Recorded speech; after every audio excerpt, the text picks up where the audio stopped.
We're Good live. afternoon. Dude, we're live here on LSRTV and iRacing Live for the Pit Stops for Hope.org 500, benefiting Laura Lawson.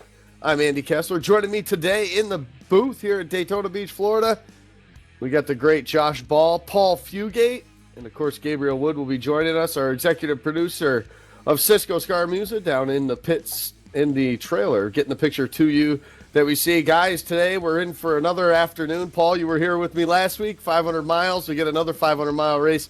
But today's for a special cause to benefit Laura Lawson, our very own producer, who is fighting her battle currently with lymphoma. And it's been a fun, exciting last probably 3 weeks or so as these guys have put this on. Of course, the Domino's TYJ League putting this all together, getting basically the whole iRacing community together.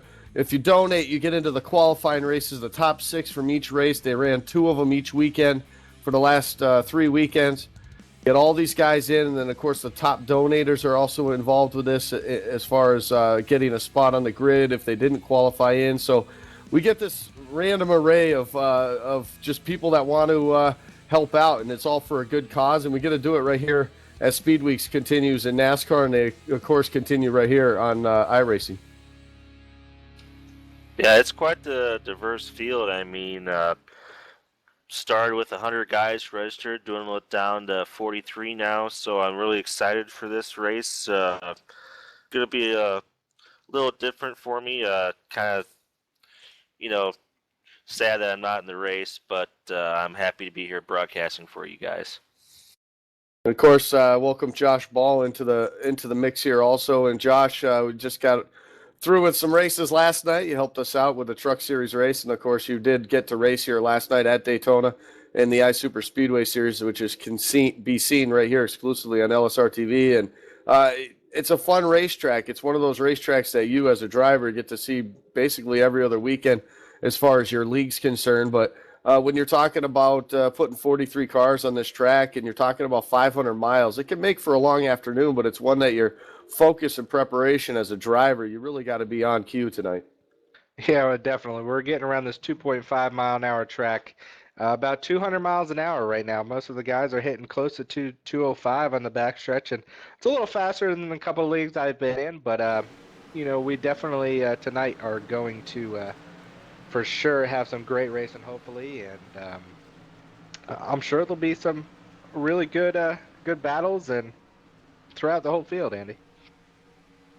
Yeah, there should be, but let's remind everybody also, too, that there is no resets in this race here today, so all these drivers definitely have to be careful as far as what they do and what they're going to, as far as the moves they're going to make, especially early on in this race. You don't want to force the issue early on, Paul. We saw a couple guys last week, but overall, we had a great race last week. A lot of guys really just taking their time early in the race, really just finding their spot in line. Not really pushing the issue, and in that case, it led to some great racing. We only had 3 cautions the first 2/3 of that race. It was a fantastic race. It went by pretty quick, actually, for a 500 miler, but it really showed how these drivers realized there was 500 miles. It was a long day, a long race. They had to keep everything in check. Oh, definitely. But the difference with this field, Andy, is a lot of these guys have never went this far distance before in a race. Some of these guys are brand new to the iRacing service, so they've never done a 500-mile race. So I'll be curious to see how these guys work it out today. Yeah, I definitely say we got a bunch of drivers, a mixed bag. Of course, the Domino's TYJ League put this all together. So a majority of the racers, about half the racers, are from their league. So we thank all of them for their support and their contribution, obviously, to the cause. And then you got the other half of the field is just random people from iRacing that saw it, thought it was a great thing to do, and supporters of Laura LSRTV, and they've all joined here today to put on a fantastic race with 43 drivers. But we'll take a second here. Let's pull down our in-race reporter for the day. We got the number 1 car of TJ Graves. And TJ Graves, this is Andy up in the booth. You got a copy? Yes, I do. How are you? I'm doing good. You're set for a 500-mile adventure here at Daytona. You were one of those top donators, so you got into the race in that aspect, which we thank you for that. Obviously going to a great cause, and at the same time now you don't get to qualify. What's the strategy going to be like for you as a driver coming from the back of the field? Oh, this is a tough strategy call. I thought about this all morning. I got 3 different plans in mind. I just got to see how the race plays out for the first quarter of it in order to see which one I'm going to do. Most likely we're going to go with the conservative route, hang out in the back for a little bit, and then move our way to the front. Other than that, we're just going to have some fun. What it's all about. Fun is what it's all about. Well, TJ, you got a little bit of time before you jump in the car to get set in this race. We wish you the best of luck, and maybe we'll get the chance to talk to you during the course of the race. Yeah, I appreciate it. I'm going to give a big shout out to my brand new sponsor for this coming race, friendlyboxbreaks.com, and also all my returning sponsors for this event. Short Track Racing Network, Double Clutch Marketing, JD Marketing, Operation GI Barbecue, and Team Loud Pedal Racing for supplying me this nice brand new Toyota Camry. There you have it. Good luck, and we'll see you later on. Thank you very much. There's TJ Graves, our in-race reporter for the day in the number 1 car, and he talked about there's a whole different ways he can play this, guys, and it's going to be interesting as far as coming from the back of the field. And Josh, you in the race you were in last night had a kind of an interesting feel to it. You had large car counts. I think you guys were around 40, and then one of those races you had to start in the back, and it made it really difficult. Obviously, cautions were on, the laps weren't. There was a short lap race, but it was still talk about coming through the pack when you're in the back like that. You definitely got to think about strategy. One of the best strategies is to go with 2 tires, no tire to really get up to the front. But you got to be careful about that. Today's race here, we're working on the baseline or the Hall of Fame setup for Daytona. So we're actually that gets tight pretty quick. So tires might be a all race event, might come down, get 4 all the time. But if you get a quick caution and everybody starts to come down, usually a good way to get up a couple positions is to get 2 tires or even no tires to that matter if you feel more comfortable at the front. So I expect to see a lot of different strategies work throughout the race. A couple of guys, as you mentioned, in the Dominant League, they'll probably all work together, and then you got other guys in this league that tonight are not normally here. So you might have some teammates that you don't even know about. So we'll see how everybody's thing shuffles out, and I'm sure we'll see some great double, 2 wide, 3 wide action, hopefully, and hopefully not too many wrecks, but I'm sure there'll be plenty of strategies played out 2 and 3 wide. Yeah, we definitely don't want too much 3-wide action, especially at the beginning of the race, because, of course, that can cause some issues. That could cause some guys to exit this race rather early. We talk about this race, a special race as far as a tribute to Laura Lawson with the pitstopsforhope.org, and it's one of those things. You look at you got all these drivers, all the donations that went into it. Well, these drivers get a little kickback also as well. With the winner of the race coming home with a $300 prize, Paul, and a trophy. You get $200 for second, $100 for third, $50 for fourth, and so on. All the way down to the last place guy gets at least $1. So somebody gets something. Every spot pays out. But when you talk about $300 for a win, I mean, you got to see this thing ramp up towards the end. Oh, it's gonna get crazy. When you put that money on the line, as we saw last week, that was just $100. We saw guys wreck each other coming to the finish line, so I wouldn't be surprised if we see that here again today. You're absolutely right about that. But first, we're going to send it down trackside, take care of some business, and we'll get that set with today's national anthem. Oh, say, can you see by the dawn's early light what so proudly we hailed at the twilight's last gleaming, whose broad stripes and bright stars through the perilous fight o'er the ramparts we watched were so gallantly streaming, and the rocket's red glare, the bombs bursting in air, gave proof through the night that our flag was still there. Oh, say does that star-spangled banner yet wave o'er the land of the free and the home of the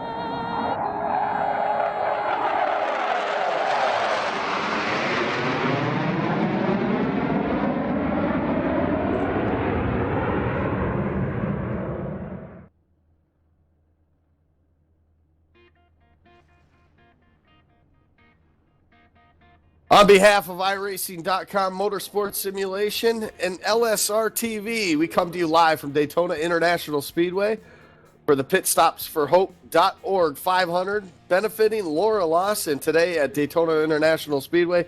Joining me, Andy Kessler, up top in the booth here today. We got Josh Ball, and we got Paul Fugate, and of course Cisco Scaramuzza, our executive producer, down in the production van. And gentlemen, we talked about it a little bit. Daytona, 500 miles, a big race, a long race. The patience of these drivers is definitely going to show, and we're going to be able to see that in display here today as we get set to run through our Domino's starting grid. And, of course, first on the list is the Bobby Jones Graphics Pole Award, given to William E. Moore. Put down the fastest qualifying time in the session, and we'll score along with the award a $25 purse. Bobby Jones Graphics setting the pace in racing designs. Not a bad way to start the day for William Moore on the pole with a 46.794, and to his outside in the 6th car, that'll be Tom Wetmore.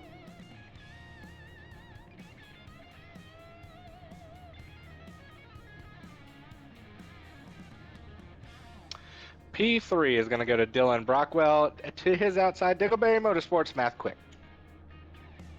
The third row will be Justin Rogers in that 5th starting spot, and 6th will be the 88 of Luis Salmosa. Colin Baldwin is going to start out 7th. To his outside, Ryan Hill in 8th position.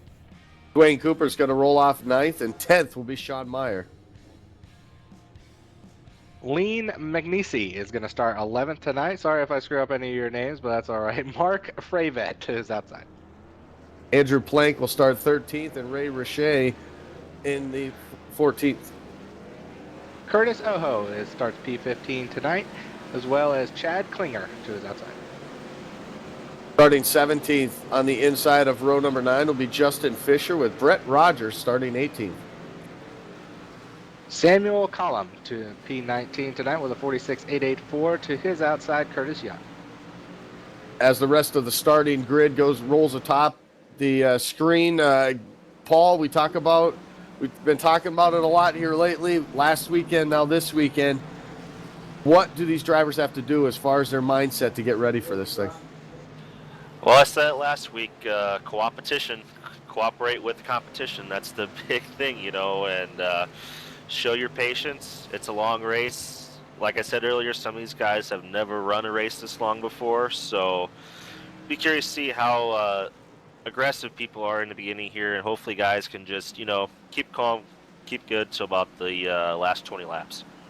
And another thing to keep in mind, sometimes when you're too patient or you're too not aggressive or you're too unsure of your moves, that could cause an incident also. So you got to be confident in what you do the whole race, but you got to be smart about it, and that's what's going to get you to the end with the opportunity to win this big race here. William E. Moore with the pole here today as the pace car gets set to head down pit road to the safety of pit road, and we will get the green flag, and we will get the pit stops for hope.org 500 underway here now as William Moore is on the gas.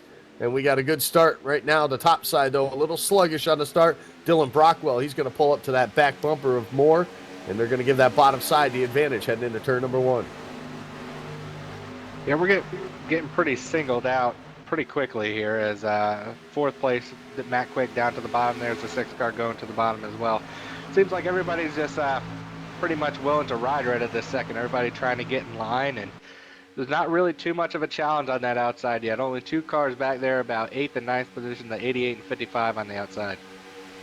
Yeah, and I think, Paul, this is exactly what we saw last weekend with guys just wanting to get in line and ride this thing out. And we're not seeing anybody so far, at least on the first lap, as William Moore is going to get that first lap led right now.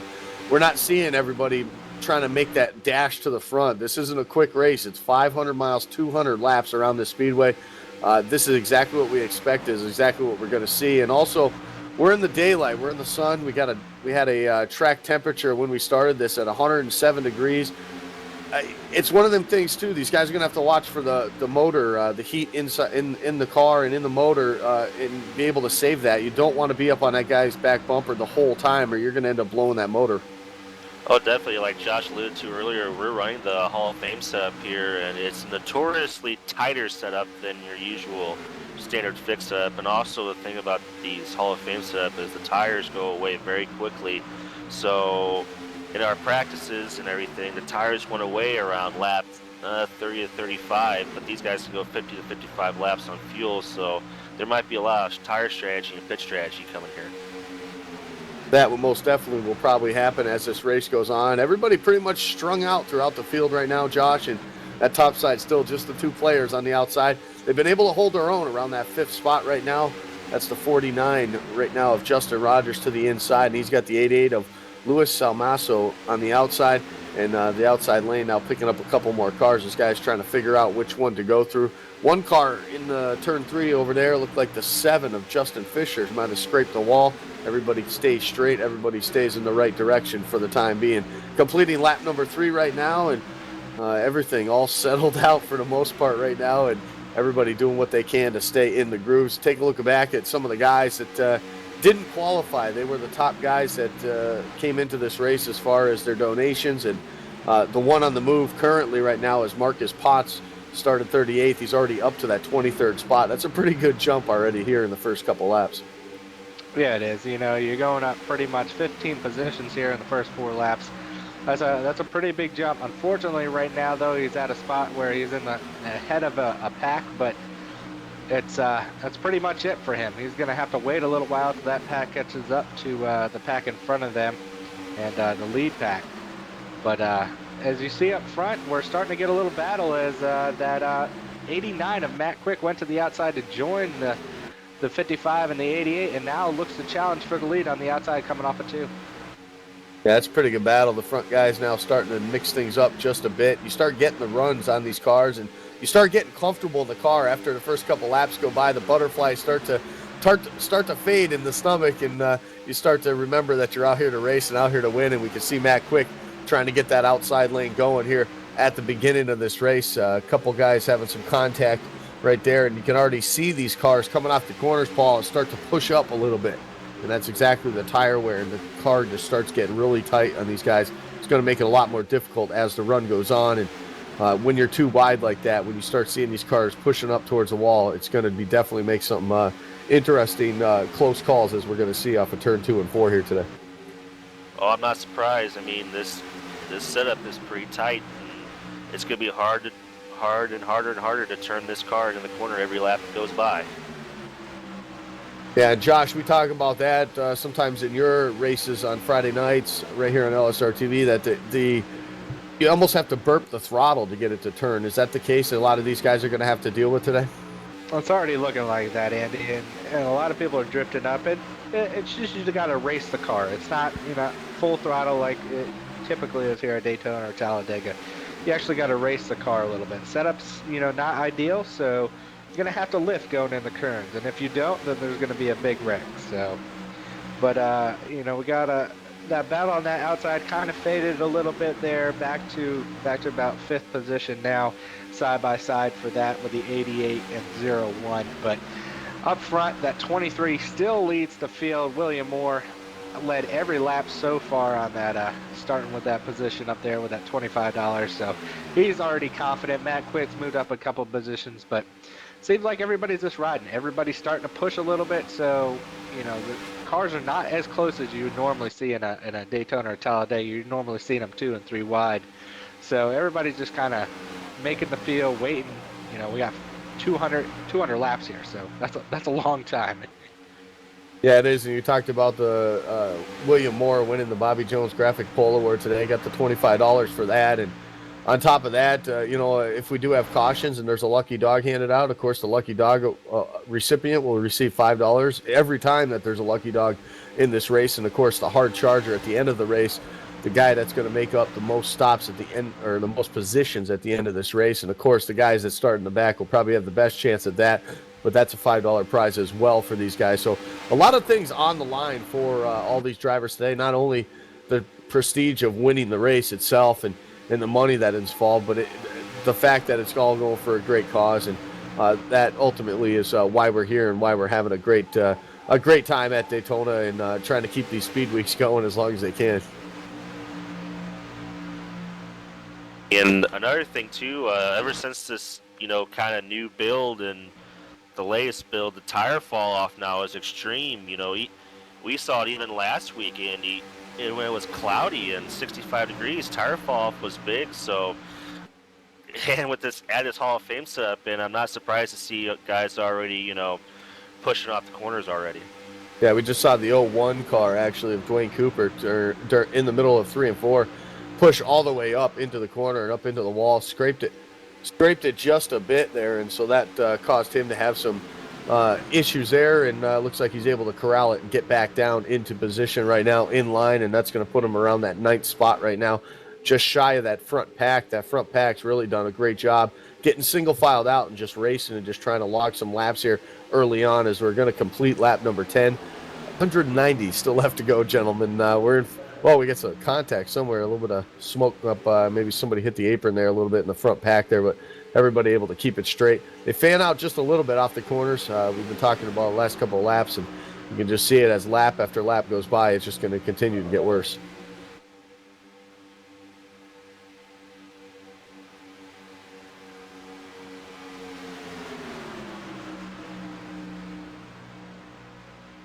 So, as we run that second pack, starting to fall back just a little bit there. Dwayne Cooper leading that charge of that second pack. That second pack also strung out single file guys like Justin Rogers, Len McNeese, Mark Fravert.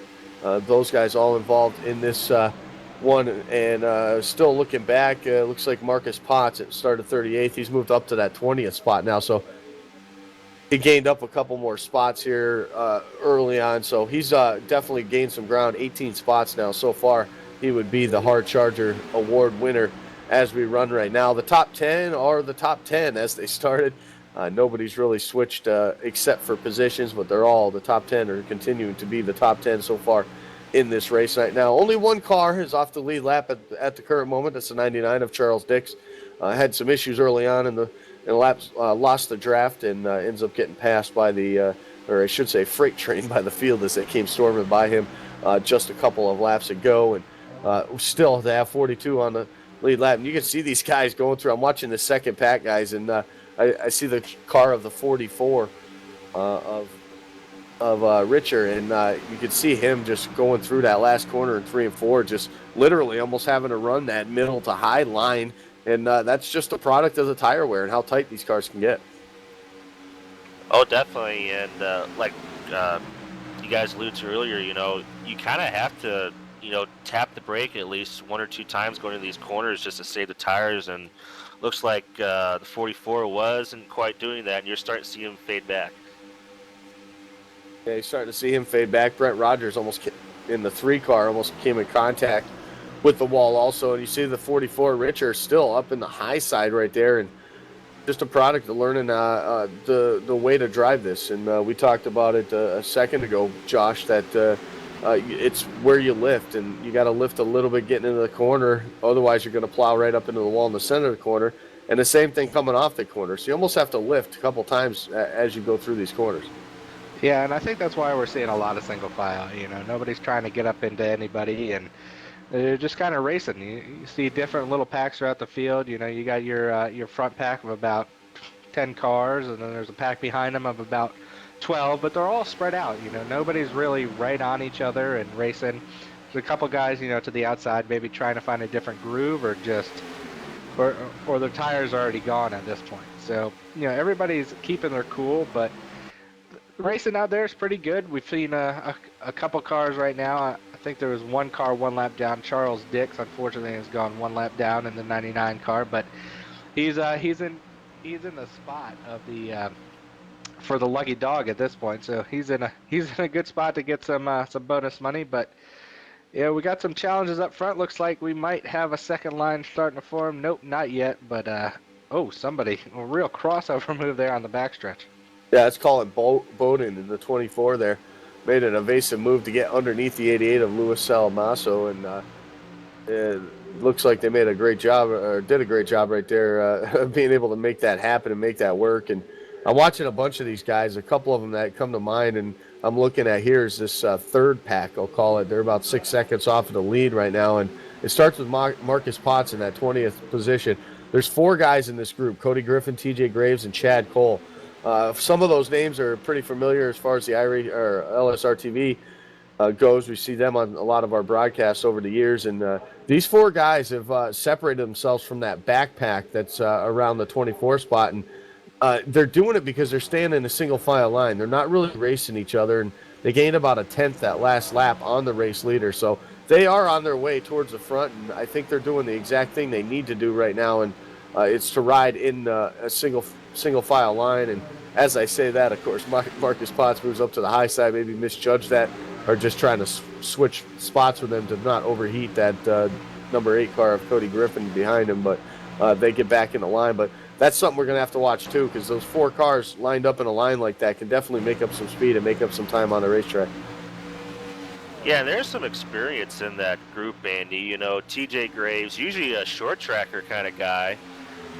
Not really used to this Cup Series racing, but very experienced anyway. Then you got Chad Cole, RSR Full Throttle Cup Series champion, and the champion in trucks. So quite the mix of drivers there in that 4-car pack. Looks like they're kind of, just hanging out, saving their tires, trying to stay out of trouble. So you might see the winner come from that 4-car pack there. Yeah, you absolutely might. And like you said, Chad Cole kind of on a resurgence right now from taking about a year off. He came back into RSR for this winter series and pretty much dominated both the Icebreaker Xfinity series and, of course, the Outlaw Truck series that just finished up this past Wednesday and picked up a championship. Left off right where he left when he left at RSR for a year. And now you see him all over the iRacing service right now, trying to get back into it. And quite honestly, the way he's done or what he's done in the last during those 2 winter series over at RSR, I think those Cup guys, Paul, better watch out because they're in for a treat. I think this Cup season as it kicks off Monday night. Oh yeah, I'm looking forward to seeing Chad. He's gonna be quite the person to beat, in RSR, and RSR is basically the Pro Series of fixed racing, and this is a fixed race right here. So look out for that 71 car later. Absolutely, and with that, working lap number 19, guys, and it's been slow, it's been steady for all these guys, but it's been clean and green since the drop of the green flag, and of course, William Moore, the pole sitter for the race, has been out front for every single one of them as we see things in that front pack start to get switching up a little bit there to 55 of Ryan Hill right there, and then, of course, the 88, Louis Salmaso, also involved in this front pack right now, the 00, Sean Meir, that we haven't talked about too much except for the fact that he started in that 10th spot. He's made his way up to 7th, so he's at least stayed in that top 10 pack here since the beginning of this day, and 8 cars right now in that front pack, and they're doing what they need to do as far as staying single filed and trying to continue to separate themselves from that second pack to keep it basically up to them up to this point as far as who's going to have an opportunity to win this thing.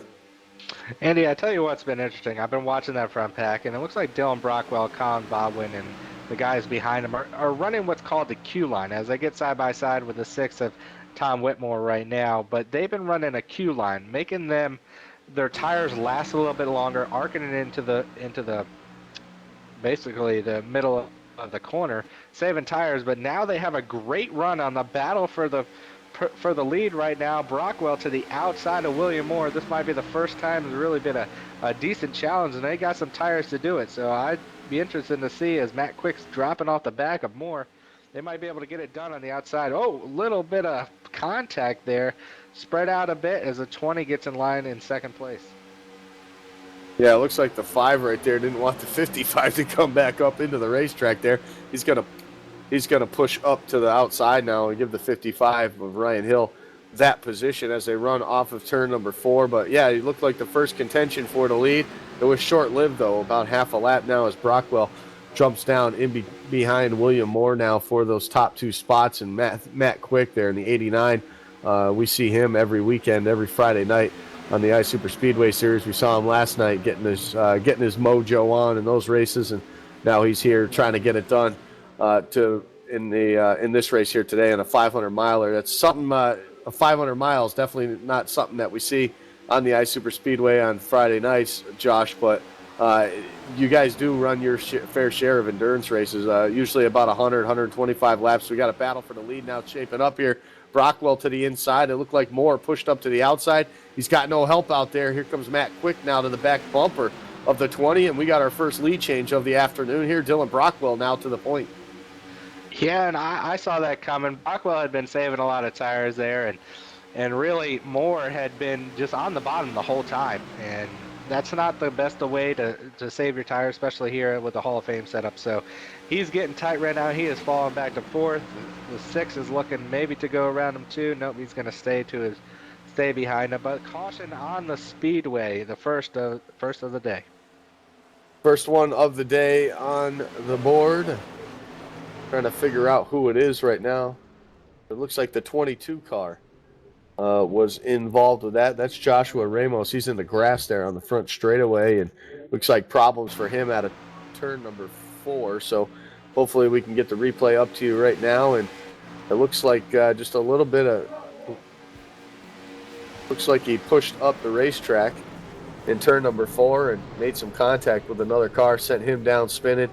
And honestly, fortunate for most of these guys that only one other car was involved right there, and it looks like slight damage maybe to the right side of that car. So trouble already for some of our guys. The pace car though, is going to catch the field in the back straightaway of these guys. We're working lap number 24 right now, and we're to that point, guys, that now it's obviously time that we saw the push-up right there for those guys, and that's exactly what we were talking about as these tires wear off here, and now we're working lap number 24. So it's going to be that time. Pit road's going to be open. We're going to see all of our field come down pit road, and we're going to have to keep an eye on who our lucky dog recipient will be, because the 22 and the 75, I believe, were involved in that wreck. So it looks like maybe the 99 will get his lap back here, and we'll have to keep an eye on that as pit road's going to be open.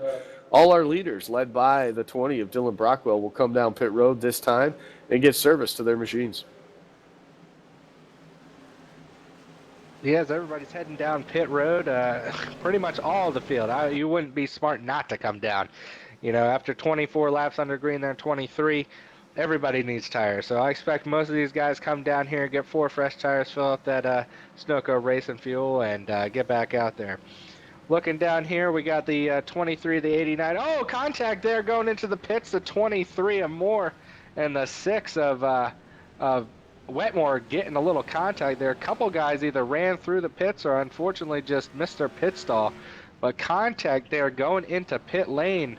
And it looks like the first going to be out is the 20, followed by the 24, 89, and then the 23 of William Moore. So Dylan Brockwell, like he's going to lead everybody out. The 24 of Colin Baldwin making up a couple spots on pit road. A good pit stop by him and his crew. And it looks like I believe it's the 99. The 99 is the lucky dog recipient. That's Charles Dick. So give that man $5, guys. He gets himself back on the lead lap. So after losing the draft early in the race, he gets his lap back. Now he can put himself back in the mix to get up there towards the front of the field. And a pretty good stop by all these front runners right here. As we heard about William Moore having some contact with Tom Wetmore, the 6 car on pit road, and those guys will get any damage that did happen fixed and get back out on the racetrack. It looks like William Moore is already back out on the racetrack, but that's one guy who started on the pole position right now, and it looks like he's going to be about 4th when they line up.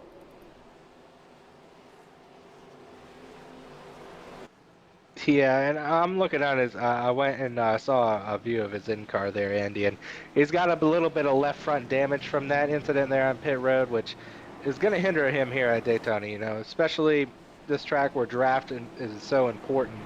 Even a little crinkle is gonna hurt you, especially at the 205 mile an hour speeds that we're seeing these guys at the beginning of each run. So, you know, unfortunately, that incident on pit road probably wasn't the way that he wanted his day to go. But sometimes, you know, iRacing doesn't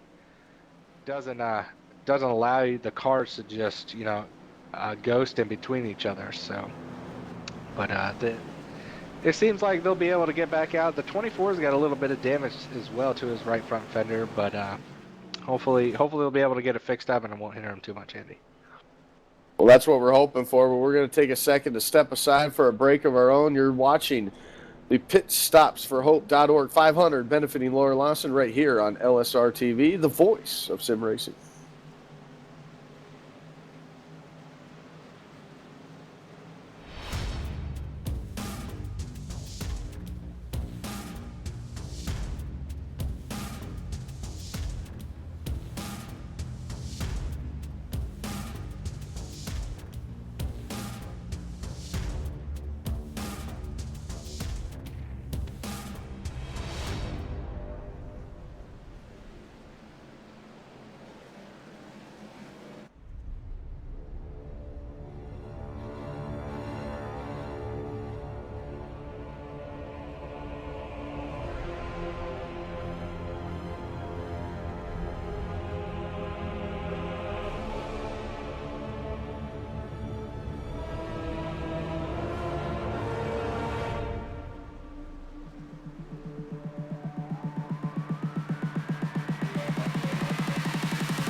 Ready, aim, fire.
We're back here live on LSRTV and iRacing Live for today's coverage of the Pit Stops for Hope.org 500, benefiting Laura Lawson. And, of course, we'd like to thank Domino's. With Domino's new Piece of the Pie rewards, you can earn a free pizza after just 6 online orders of $10 or more.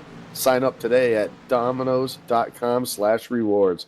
Domino's. Oh, yes, we did. We're back here, guys, and for turn number 4, the field has gotten bunched up 2 by 2 here after our first caution of the afternoon.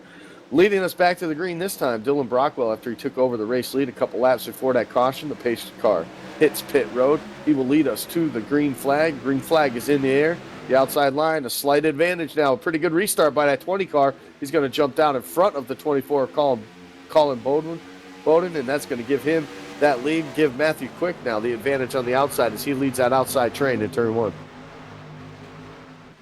Yeah, with these guys with new tires, Andy, these guys feel invincible now, so now's the time to get your track position. Yeah, now's the time to push the issue maybe a little bit, try to get some spots, maybe get that top line rolling. Dylan Brockwell protecting that top side right now down the back straightaway. Running an interesting line, goes way up to the top, kind of to build the momentum maybe of anybody trying to get the top side going. He drops right back down to the bottom through the corners now. Top 6, 7, 8 cars now, single file.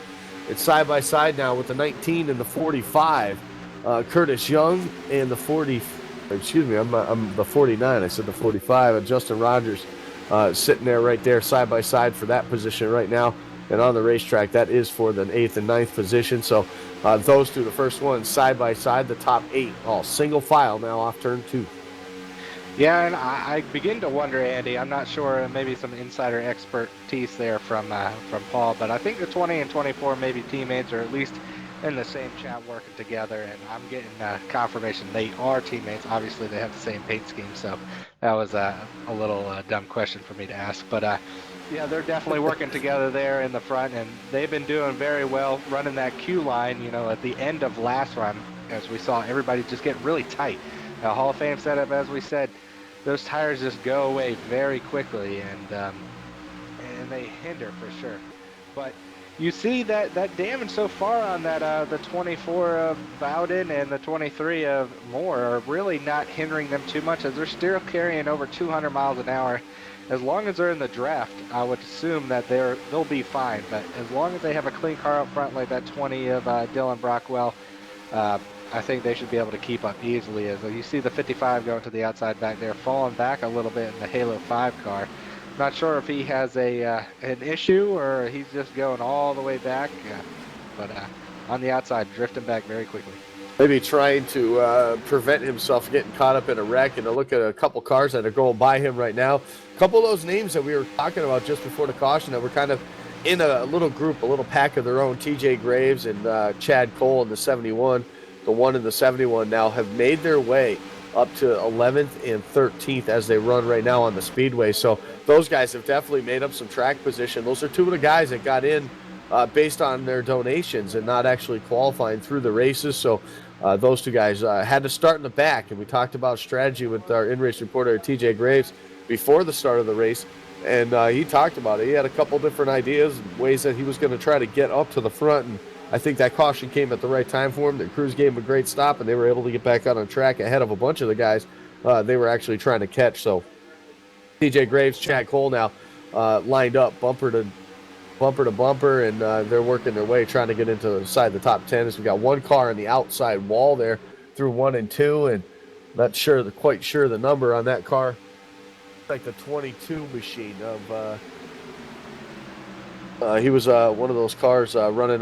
He's 4 laps down, Joshua Ramos. So not one of the front runners that had some problems, but obviously the front pack making their way around them right now. That front pack still, they're all lined up single file all the way through the field, guys. And just like we saw at the start right here, everybody being a little conservative.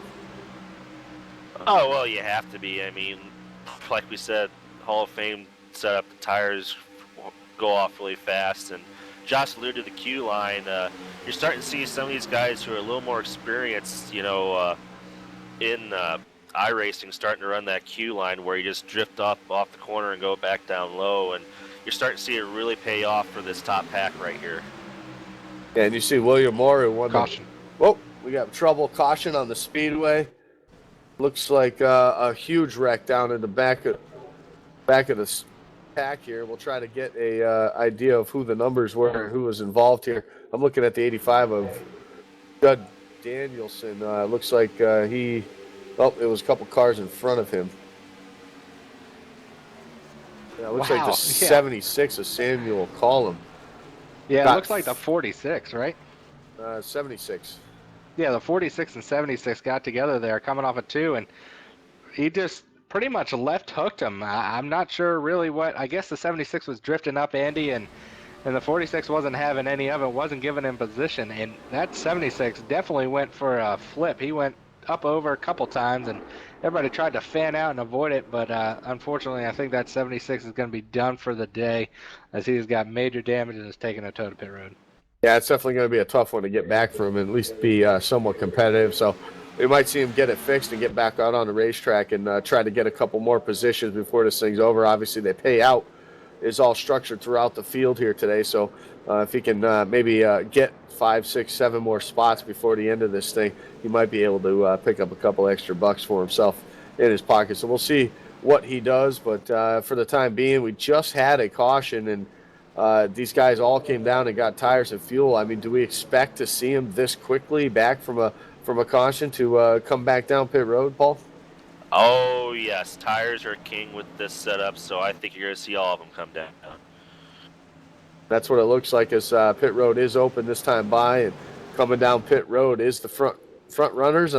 This is probably an opportunity also that we might see some guys maybe take a gamble on a 2-tire call or something like that. We talked about that, Josh, at the beginning of the race, as we see some of our leaders first ones to pit road. It looks like the 1 and the 71 pitting right next to each other. Their tires are going on the right side and now the left side. So 4 tires for all those guys towards the back. Dylan Brockwell in the 20 led everybody down pit road. Looks like he's gonna take 4. The 6 is gonna take 2. It looks like the 89 of Matt Quick also taking 2, but the 20 car of Dylan Brockwell came out. He took 4 tires, him and the 24. So teammates, the strategy stayed the same for them, but a few guys decided to take those 2 tires. Looks like the lucky dog recipient this time by will be James Nunn. So give that guy $5 added to his daily total. And you know what? I was thinking about this, Paul. Maybe it's not a bad idea to go a lap down and get the lucky dog every time. Well, yeah, if you want $5, but I'd rather stay on the lead lap myself and get that 300. Yeah, you're absolutely right about that. And let's see if we can not pull up one of our top running drivers here, if we can get him into the booth. We talked about him just a moment ago, but let's see if we can pick up driver the number 71, Chad Cole. This is Andy up in the booth. You got a copy? Yeah, I got you guys. Well, Chad, we've seen you pretty much run the show over at RSR on over the winter series here, winning 2 championships. And now we get to see you do some Daytona magic here as you get set to embark on that Full Throttle Cup series starting on Monday night. And obviously today's for a good cause. And what's been the strategy not being able to qualify to get yourself up to the front like you have? Just patience, lots and lots of patience. It's a very tight setup, you know. You find yourself lifting about 5 laps in, it's that bad, you know, and it's just all about saving that right front tire and more patience.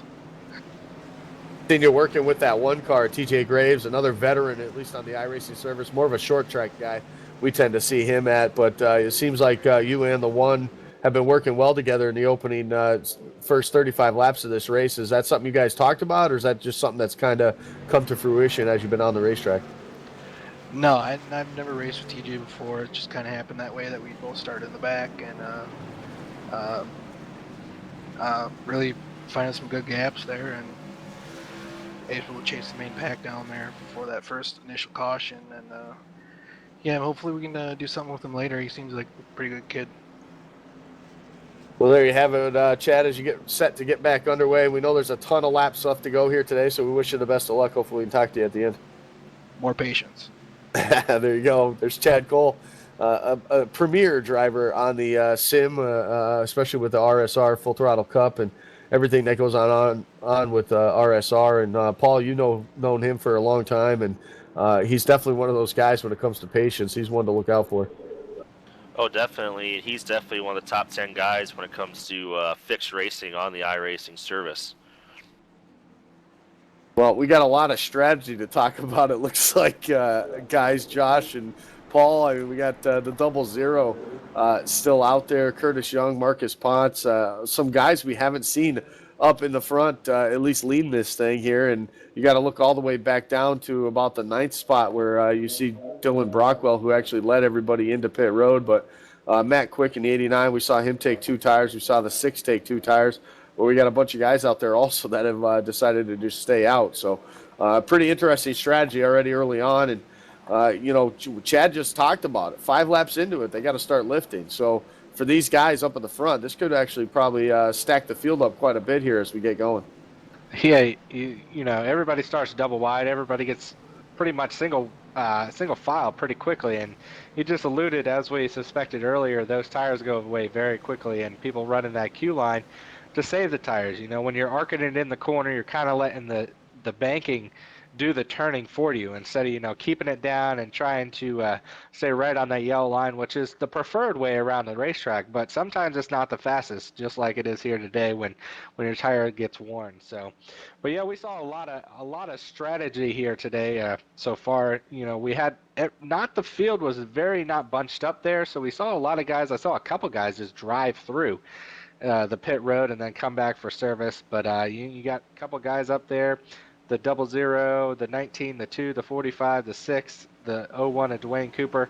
They haven't been up there at all today. So see what they have here coming to the green and see if they can stay up front or they're just going to fall back to the back.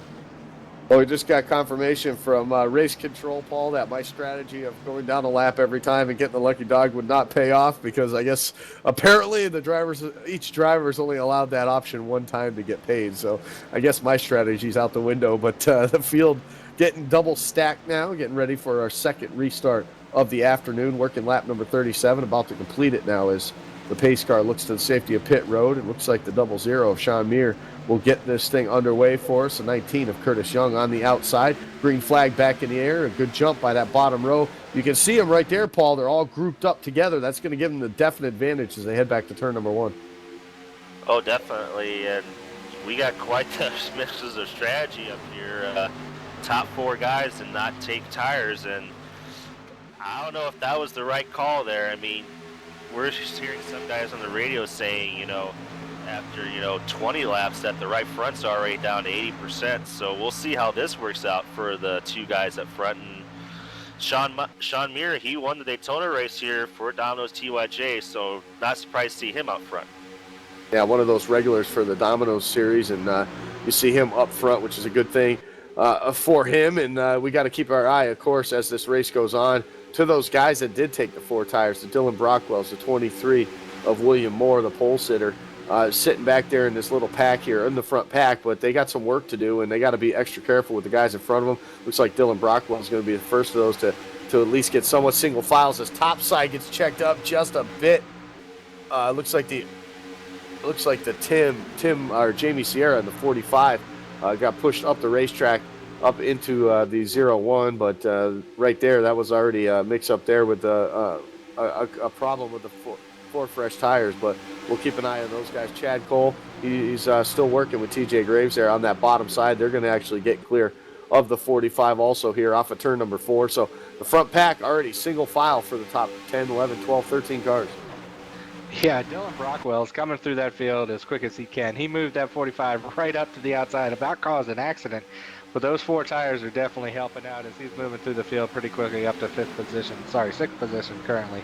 But those first car on tires is that 89 of Matt Quick. He has 2. He's sitting P4 right now. Otherwise, 4 tires is going to be back to Dylan Brockwell. So didn't really lose that many positions. After the second lap here, they're pretty much already back up in the top 5. Tom Whitmore also took 2 tires on that spot. Sorry about that. He is set in 3rd position in front of Matt Quick.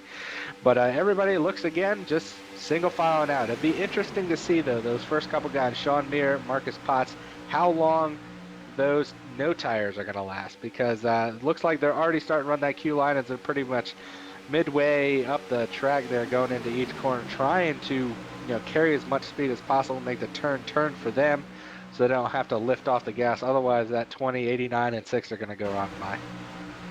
That they are. It looked like just a moment ago that the 7 and 23 were going to try to make that outside line work. That's Justin Fisher. William Moore wasn't able to happen through 1 and 2. They drop back down, get single file with the rest of the field as they race through 3 and 4 right now. Sean Meir continuing to lead this thing on lap number 41, about to complete that as we approach 159 laps this time by. Still left to go in this 500-mile event. And I'd say, guys, I've been rather impressed by the way these guys are driving. I'm getting resemblance of what we saw last weekend, Paul. And in that race, we had a whole bunch of pro drivers. So it was no surprise that... yeah, hats off to these guys. I'm pretty proud of a lot of my Domino's guys here, racing well. Got quite a few of them up here in top 10. And one thing I saw that someone asked me on my text here is, what's the Hall of Fame setup? Well, the Hall of Fame setup is a deal with the NASCAR Hall of Fame. iRacing has several simulators at the NASCAR Hall of Fame. I think it's on the 3rd level of the floor, if anybody can help me on that. It's basically to help promote iRacing and promote NASCAR. So what the deal is it's a lot more tighter setup. It's not quite as loose as your usual fixed setup here in iRacing, and the tires go away a lot quicker, because usually on that simulator there they have at the NASCAR Hall of Fame, they only run about 20 laps. So if anybody's wondering, that's what the Hall of Fame setup is. Yeah, it's basically geared for the average race fan to have the opportunity to try the sim out and not literally crash every single time they come off the corner and get loose. So it's one of those setups that basically there to help the average user. That's why it's so tight, and that's why you see the tire fall off happen around that 20-25 lap mark, because like you said, Paul, the simulator runs about a 20 lap event there for all the visitors at the Hall of Fame. So it's geared for that type of a run. It's not geared for a 40-50 lap run. So that's why we see these guys struggling. That's why we saw that first caution actually around lap 24, was the fact that somebody had some tire issues there, pushed up the racetrack off turn 4, got into another vehicle, and that's exactly why we had that first caution. So that's exactly why we saw that. That's exactly that, and that was a good call there by Paul. And I have been to the Hall of Fame there a couple times myself. So it's actually a pretty neat thing. Hopefully everybody can at some point in their time head out there and check it out. Yeah, and I tell you what, it really brings out this setup. Kind of brings out the best of the best drivers. A lot of these guys are in the Domino's League, like you talked about earlier. You got a couple of guys from the league that I compete in, Super Speedway, where we run super speedways every week. So you got a lot of the guys out there doing really well. I mean, you have to drive this setup. It's not full throttle, 200 miles an hour around the whole track. This is, you're still going 203, 204, but the tires are wearing a lot faster, where you can have different setups. You can have that, easily not wear very much. So you got a lot of competition sometimes. You can run 2x2, but they decided to go with let's see who can drive the setup more. But we'll look through the top 5 right now. Still pretty much single file all the way on back to 22nd place at least. And it's going to be hard for Matt Quick to get around those top 3, Andy, because it sounds to me like those 3 are all teammates, and I don't think Tom Whitmore is going to really let him get around if bottom. Those 3 guys in the same league together, run together. So yeah, it will be going to be a lot more difficult for Matthew Quick to get around them. You see, I guess the way that these guys so far have pointed this thing in this direction, and you talk about the way this tire wear is going, and you got to really look. I really think at Dylan Brockwell and the 71 and the 1 of Chad Cole and TJ Graves. Those guys with the 4 tires and how well those guys can conserve tires. I imagine it's probably about 5 or 10 laps from now, you're going to see some of these guys really start to push the issue and to be able to get around these guys, because the tire wear will really start to fall into effect. Let's take a look at the top 10 right now as they run. Of course, Sean Meir leads the way. He has led the way since the caution came out. 38 of Marcus Potts in the 2 car has came all the way from that 38th starting spot all the way up to 2nd. So far he is the hard charger of the race. Tom Wetmore sits third. Fourth is Matthew Quick. We talked about Dylan Brockwell sitting there in that fifth spot right now. Chad Cole has made it up to sixth after restarting 15th. Seventh is Justin Fisher. TJ Graves up to the eighth spot. Ninth is Colin Bodwin, and William Moore, our pole sitter, rounds out the top 10. And I'm just loving the I guess the sportsmanship we've seen and the give and take that we've seen so far in this race, and the ability of these guys for not knowing each other. This isn't a regular league. This is a big mix of drivers from all over the iRacing community. As we can see that front pack really start to push up. Matt Quick now going to get the opportunity to go to the inside and try to get that inside lane and advantage. He's got Dylan Brockwell, the 71 of Chad Cole, and the one of TJ Graves all lined up on that bottom side. That's four potent drivers that we see on the LSRTV broadcast at all times, and those are four guys I don't think I'd want to see in my rearview mirror right now. These are some of the top guys on other leagues here in iRacing, and whoa, looks like the two guys at the wall there. Looks like these tires are finally starting to go for these top two. Yeah, that's exactly what the two did not want right there. Ends up getting in the wall. A little bit of damage for him. He's going to fall far back into the field right now. Still currently on the high side. Can't get down towards the bottom. The 00 of Sean Meir having trouble now as we see 89 of Quick and the 20 of Brockwell able to get up to that top spot. I guess I was right. You can pat myself on the back for that one. And I called it a few more laps. It was going to see these guys overhaul these guys on that decided to stay out with the old tires. And you can see that 71 Chad Cole now up to that third spot. TJ Graves just behind him made his way up to the fourth spot. So the 6 and the 00 finally having some issues with these tires here as they start to fall back on that top side. Yeah, and I think it's only a matter of time for Matt Quick and Diggleberry Motorsports there. He only got 2 tires on that last spot. Most of the people right behind him all got 4, so unfortunately I think it's only a matter of time for him as well. But once you get onto the outside, as you see those guys still dropping to the back, it's actually even harder to turn once you get up to that second groove. You would think it might be a little easier, but it's actually a lot harder to get your car to turn at all. So if you're not up there to start with and saving tires, if you get out to the outside, you're kind of screwed unless you have help or you have good tires. But that battle for the lead, that 20 is all over the back of that 89, and I'm sure, we got caution on the speedway once again for the third time tonight. We're still trying to look for the cause of that one. Yeah, it's a 21 car actually had his screen froze up going into turn number 1 and was stopped upside on the outside wall. I thought everything was going to be able to get around him, but there was one car that came out of turn number 1 and flat out got right into him right there. So he tried to lock it up and keep it up to the high side. He did a good job with that, but one car just didn't see him. I couldn't quite catch a number on it, but he came in at the last second there and got into him, and that's going to cause problems 22. for both of those guys. So looks like maybe the 22 car, but so some trouble right there. It's our third caution of the afternoon, and the field now catches, and it looks like the field is going to catch up to him here on the back straightaway, and that third caution now, and the pace car a little slow of getting caught up here. And these guys all getting slowed down right now, and another opportunity now for these guys to get tires. And I think we got to look back to the number 2 of Marcus Potts, who was able to get back in line. He's sitting 18th on the board right now, but that's one driver that's maybe I would say has learned a lesson. Maybe get the 4 tires. Guys like Sean Meir in the 00 and Tom Wetmore in the 6. Those guys didn't fall off too bad. They're still inside the top 10. So an opportunity now with that caution to be able to come down pit road and get service for their machine, as pit road will be open this time.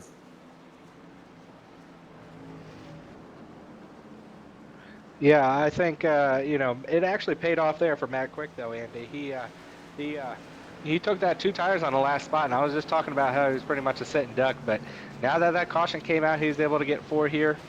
Probably everybody's going to take 4. That was a kind of a longer run. I'd be surprised if really anybody took 2. Unless they're trying to get track position. But as everybody's coming down through the field here, getting their pit stops done, basically just looking to see who can get in and out the fastest. Hopefully their pit crew can get it done for them. And while these guys do go down pit road, we want to welcome our guest of honor, of course, Laura Lawson, the founder of LSRTV. And Laura, welcome to the big show in honor of you. Thanks, everyone. Actually, I just want to say thank you to Domino's TYJ and Pit Stops of Hope, or Pit Stops for Hope, for coming on to sponsor the race, and to all the racers that donated their way in and raced in for qualifying, and the people that did a little bidding war. I want to thank you all. It's meant the world to us.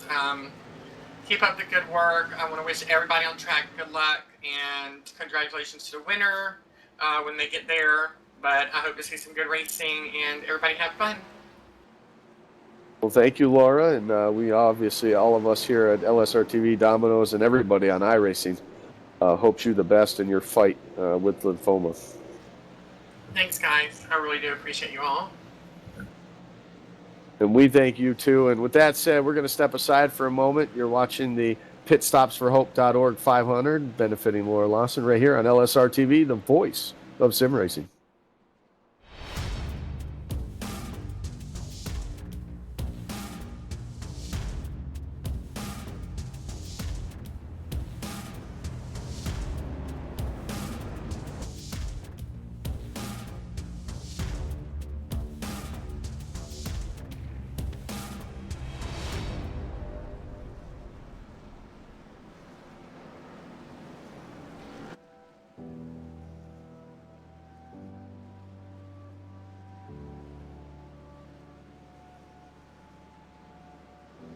The partnership with iRacing.com originated with Grand Am Road Racing back in 2010 is involved to where it is today. The partnership with IMSA.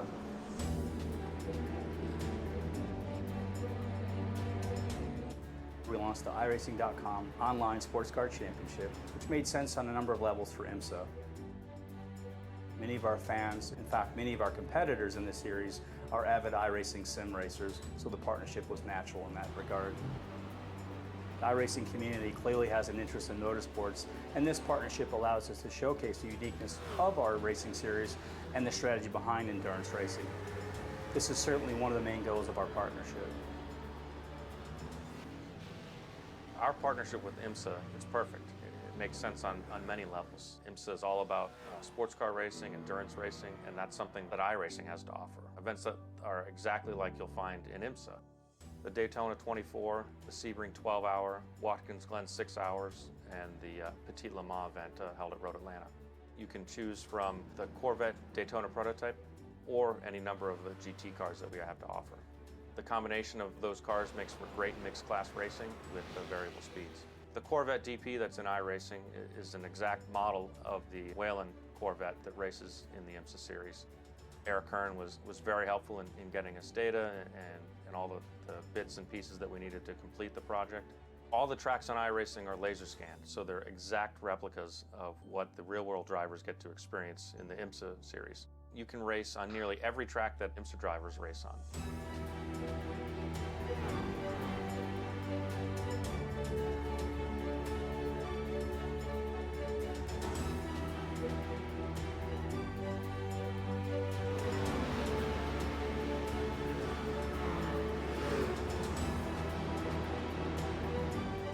Every bump, every crack, every curve is exactly the same as what the real-world drivers experience.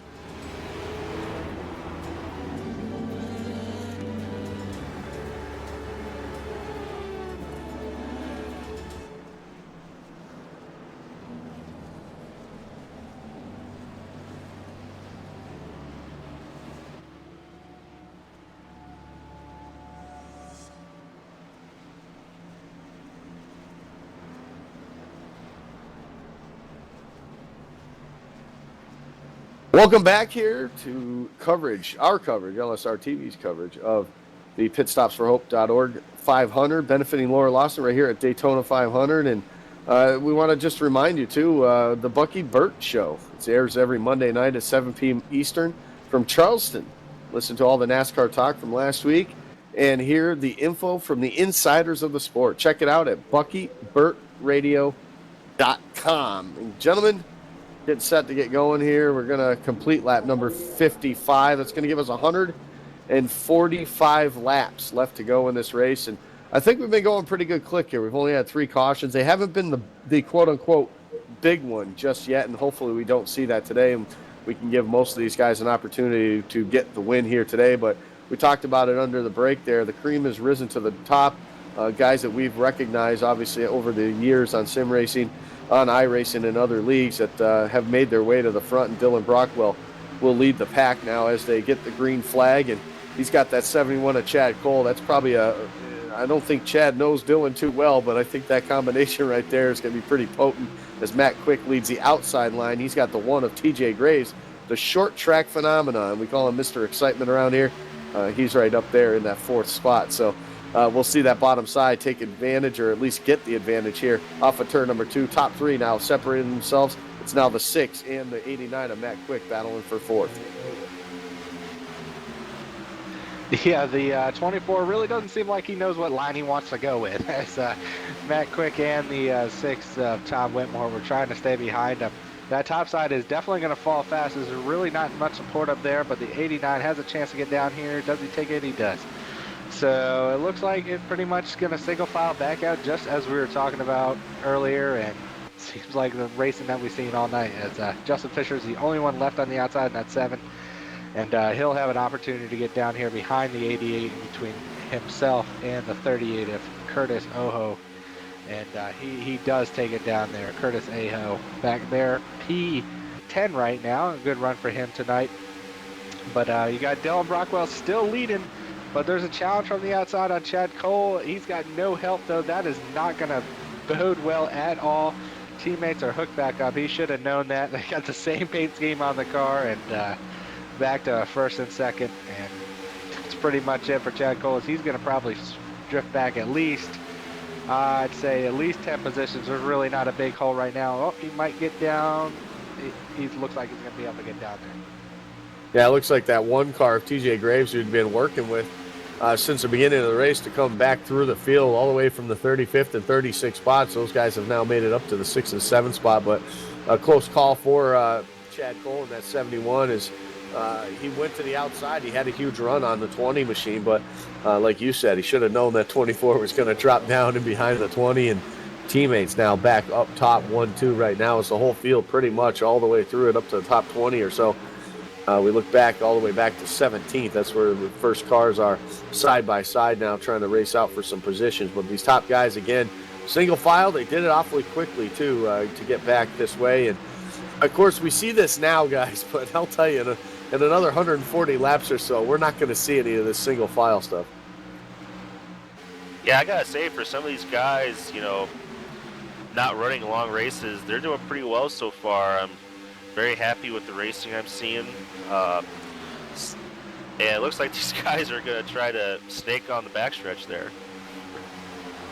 Yeah, trying different things, maybe to cool the engines off, maybe just try to save tires and not really bite these things to the left and wear them out too quickly coming off the corners.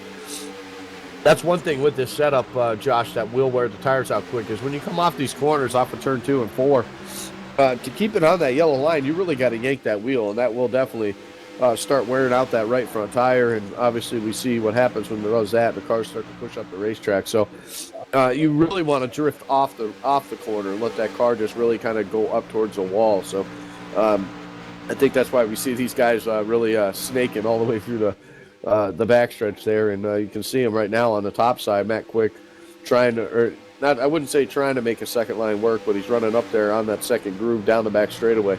But then, of course, gets back in line once they get to the corner. So up front, still Dylan Brockwell leading the way with his teammate Colin Bowden right behind him. Tom Wetmore, good rebound for him after falling back to about the 8th, 9th spot during that last run because he had no tires. But with the 4-tire stop, he's found himself now up in the top 4. So good recovery for him after that gamble that actually paid off for him. And a couple of the other guys we got to keep an eye on for of those guys that did make that gamble. Of course, Marcus Potts in the 2 car. He started 38th, now finds himself way back in the field in the 24th spot. So he made contact with the wall, not taking the tires right before that last caution, and he got some damage fixed, got back out on the racetrack. Now he's got to make up some more ground, and he's come from the back once, guys, and he can probably do it again.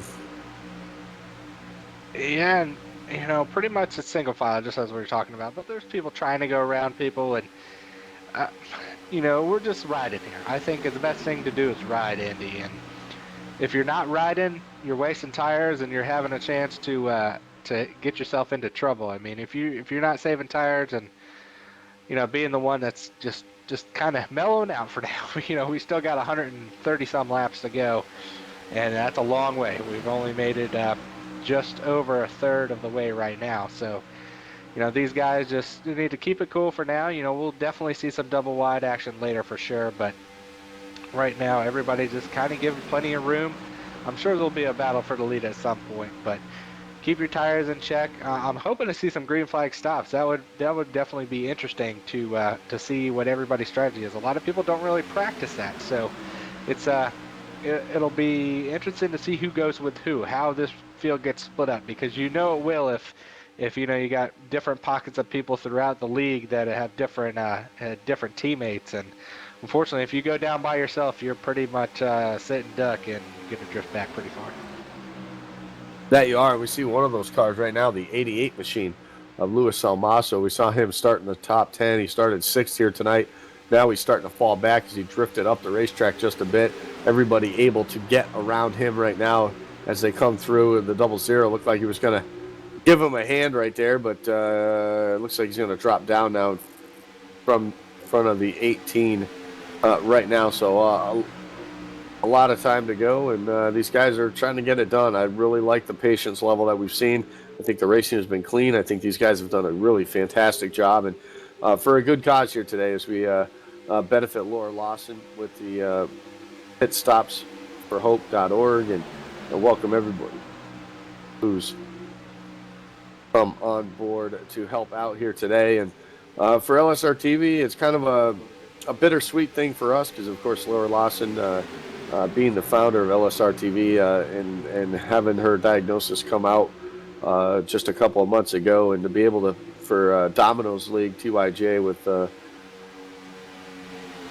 these guys to put together such an outstanding benefit race. This is just awesome, and to honor her and to be for her. So this is a great thing for everybody involved, and it really hits all of us here at LSRTV right at home, and we appreciate, of course, all the drivers and everybody behind the scenes that put this all together. And we know that absolutely that these guys are going to finish this thing out over the course of the day and afternoon, just like it needs to be, and we're going to end up with ourselves a fantastic race. Top guys, though, still Dylan Brockwell, Colin Baldwin, teammates leading the way right now. Tom Wetmore able to get around Matt Quick up to that 3rd spot, so good for him that he's gotten up to there. Going to make their way around a lap car right now, but everybody's single file right now, logging laps, protecting their tires, trying to make it for the long haul. We had the opportunity, we talked about it just a moment ago, Paul, that talked about it just a moment ago, and some green flag pit stops, and we had that opportunity come real close on that first run, but we had that caution come out on lap number 24, so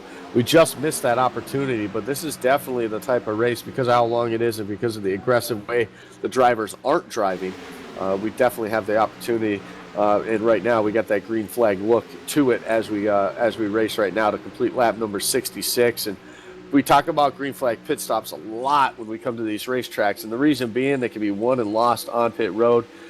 We actually saw it last night, Josh, with your guys' race with the iSuper Speedway Series right here in LSRTV. Just a mistake on pit road costs you a bunch. Time, positions, you miss the commitment cone. You got to go back out on the racetrack through the grass, and you lose so much time. You lose your draft help. You lose partners. We saw contact on pit road last night also.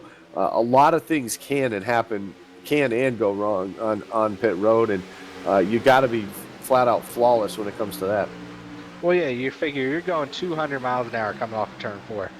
You got to, you definitely have to get it slowed down to 60 miles an hour. I mean, that's 140 miles an hour, and you don't have but barely a half a mile to do that, not even. So you're getting it woe down pretty quickly, and people will sometimes try to dive bomb and get as much position as they can, which that works sometimes and it doesn't work. You see people always drift out into the grass, and that's pretty much done for your day, at least for a little while. You're going to have to either get a lucky dog or hopefully get somebody further back in the pack that allows you to come back up with them through the field and wants to pit with you. But as you pointed out, there's accidents in pit road, as we saw it happen to our leader earlier, mid-race. So, but pit strategy is the biggest thing we have here today. I was just was talking to one of the guys down there, and part of Dingleberry Motorsports, Matt Quick's teammate Ray Rittenauer, and he said,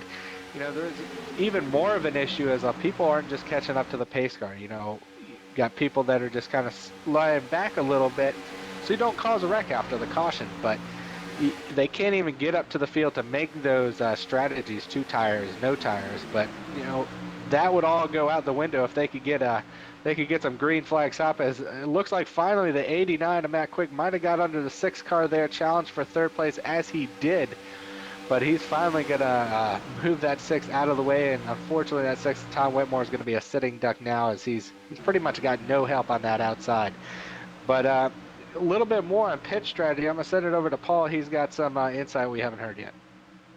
Well, I'm just crunching the numbers here, and at least on fuel, these guys can go to about lap 100, 105. You get about 50 to 55 laps on a full fuel run here. Now, the thing is, can your tires last that long? Well, obviously, you're already starting to see the guys really slide around, so I'd say you're going to see a lot of short pitting here, and I'd say once a few guys come in, you'll start to see the whole field come in, because you cannot stay out there too long on these tires.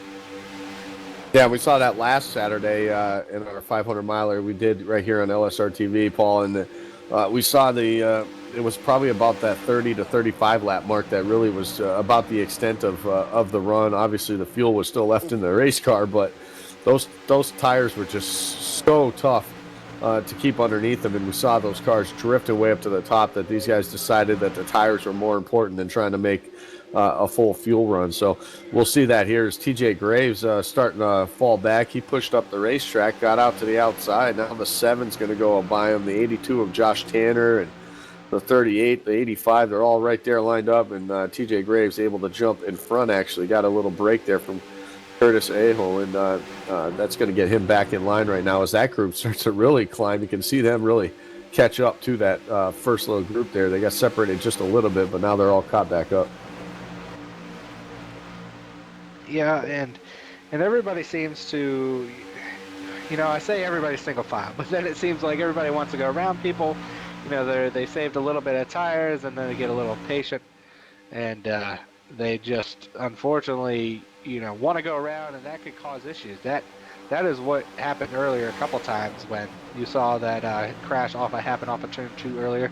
Somebody was just getting a little impatient, and then when he did get to the bottom, he pushed up and fortunately caused a wreck there. But Andy and Paul, I do have a question for you here. We're getting close to half race, and what we're doing here is we're getting close, and I want to see who you guys think is going to win this, because we got about now, and I want to ask you guys with about 30 to go what you guys think. But Andy, I want to see who you got first to win this race right now.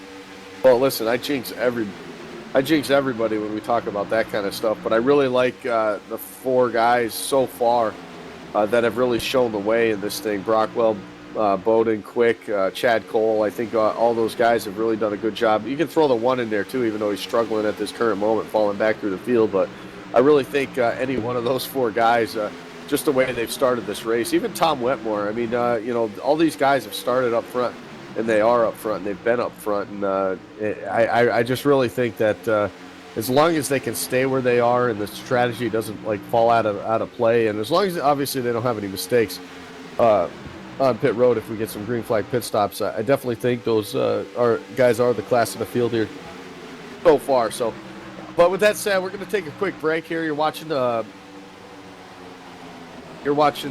pit stops for Hope.org 500, benefiting Laura Lawson, right here on LSRTV, the voice of sim racing.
Welcome back to the pitstopsforhope.org 500, benefiting Laura Lawson right here on LSRTV and iRacing Live. And we're about ready to complete lap number 77, making us that much closer to the halfway point. Just want to mention our sponsor, our title sponsor for the race, pitstopsforhope.org. And Pit Stops for Hope is a collaboration of racing community united together for the benefit of America's youth. They believe in the positive change that will come to our community by investing in our children. Pit Stops for Hope plans to invest in our youth by primarily assisting food banks, academic structures with food education work hand in hand in producing success. Our mission is to replace poverty with the hope in our community. Check out their mission at pitstopsforhope.org. Gentlemen, we're approaching that halfway point. You were talking just as we went to break. I didn't give you guys a chance to give your picks because I don't want to jinx anybody, but I gave you who I thought. There's about 4 or 5 guys that really were impressing me here so far. But, Paul, I know you kind of had a guy in mind that had an opportunity probably to pull out the win here this afternoon. Well, I've been 2 for 2 the last 2 LSRTV broadcasts I've done, so I'm going to put my money on that 71 at Chad Cole. He just kicked butt in that RSR. He's one of the top guys in fixed racing right now, so he's my guy to win this thing. Even though he's fallen back a little bit, I think he's just riding right now.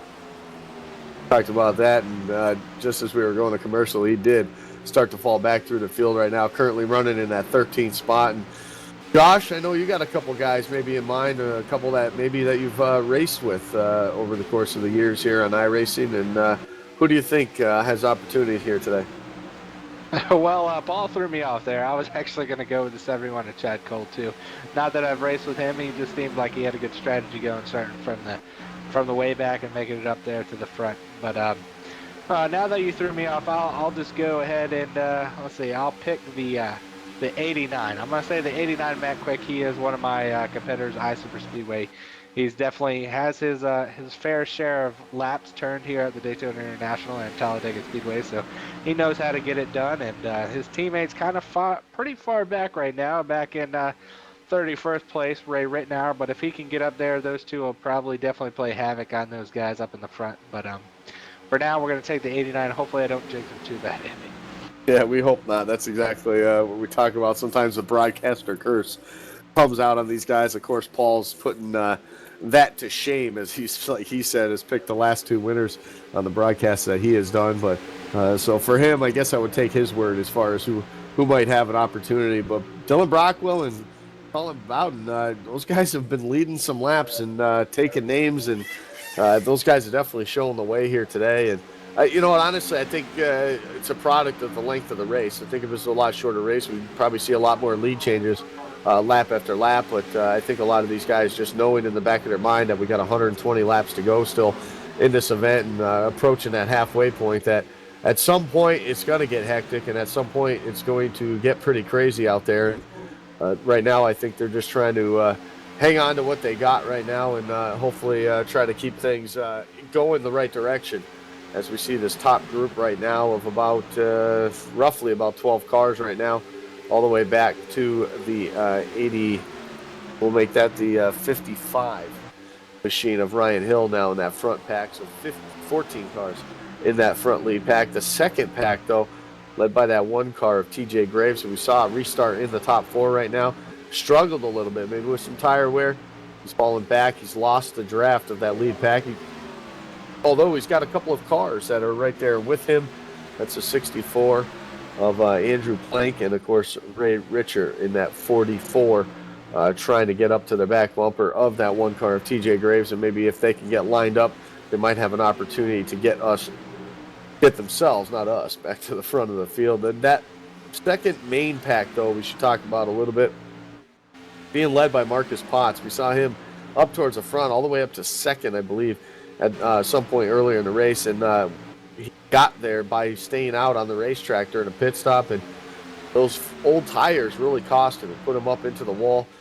He lost a ton of track position after scraping the wall on turn number 2, and since then he's been just constantly battling. He was outside the top 30 and now currently runs in that 20th position. So he's gotten the job done. We've seen him come through the field once before He's got the opportunity right now. He's working with Justin Rogers.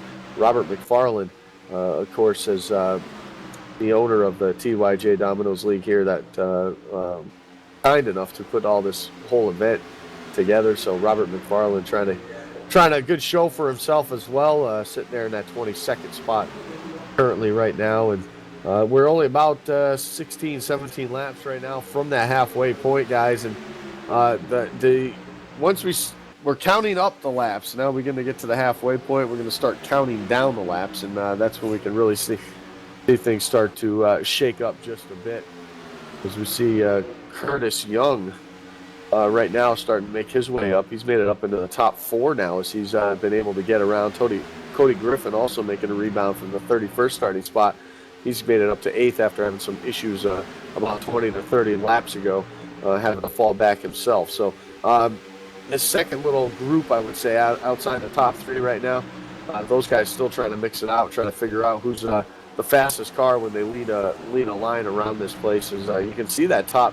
Whoa, as he made it to the inside, Matt Quick now for that second spot. You talked about him wanting to push the issue and maybe get towards the front, and he's going to put that 24 to the high side. But look at the 20. Talk about teammates. Goes right up there to help his teammate out. Matt Quick's going to get the opportunity. He's going to have a slight advantage, a little bit of a gap behind himself and Curtis Young in order to keep that momentum going right now through the turns 1 and 2. But they're going to be side by side for the lead off of turn number 2. Well, let's break up the teammates here. He saw a hole and he took it. He definitely saw a hole with that, but now. Yeah, Andy's having a couple of technical difficulties with his mic there, as you see the 89 to the bottom. He doesn't have any friends right now. That 20 and 24 still able to hold the lead on the outside, and the 20 still leading. They just need to get up behind the 89 if they really want to get to the front. And the 19 and the 6 are battling side by side. I don't see that happening, but the 24 and 20 can't pull past the 89 right yet. But you see the 89 slip up there as a issue with the setup, the tires. Oh, we got the A car into the wall back there. It got sideways. Looked like he said it. Cody Griffin coming off a turn 2 just got sideways, and he was in the wall. And amazing save really there. And right now he's able to get back into position. And he lost a lot of spots there, Paul, and unfortunately he dropped back from the 8th to 12th position. Not too bad though. I mean, he's still up in that lead pack, still got the draft, but as you see, Paul, still up towards the front. The 20 of Dylan Blackwell and the 24 of Bowden were able to get back by Matt Quick and take back the lead. Well, you're starting to see these tires really wear now. I mean, it's, I thought some of these guys would short pit maybe, 15 laps earlier, but it looks like these guys are going to go for the long haul on these tires. I don't know how much longer they can keep these cars under control. You're seeing a lot of spreading out now. Yeah, and you're right. The tires are definitely falling off. We've been under a green flag run here for a little while. They're not really going 205 miles an hour into the corners anymore. You're seeing maybe getting to 200 as Dylan Brockwell goes into the corner about 199. So, yeah, everybody's starting to fall off. I'm kind of worried about later. I think we're going to be fine on time. We're officially set for 5 hours and 35 minutes today. We've got a battle for second. The 19 gets a good run on the 89 of Matt Quick there. It looks like he's going to go to bottom and take over that 3rd position, or at least try to at this point. But as I was saying, we still got 4 hours and 15 minutes left on the timer. But once we're getting battling side by side, I kind of feel like we might be in for some cautions, because everybody's going to start leaning on each other. Those tires are not going to hold up. Everybody's going to start pushing even within 5 laps of the restart. So it'll be interesting later once everybody starts battling a little bit harder, as you see some moves now that we haven't seen throughout most of the race here, just shy of halfway. And it's going to get a little dicier out there as we go. Yeah, I'm not surprised by that 19 car, Curtis Young. He's really, really good at saving tires. I race against him all the time. So I'm not surprised he's up there already. It looks like he's going to take the 3rd spot. He's definitely going to have the advantage on that bottom side right now because Matt Quick doesn't have too much help there. Just Sean Muir in that 00 that's starting to close in on him right now. As you see the cars starting to push up. Green flag pit stops, though. Pretty sneaky right there by the top two guys just coming down pit road. Not really. I didn't really hear anything. I didn't really hear anybody really call anything out there. So that was kind of quick and.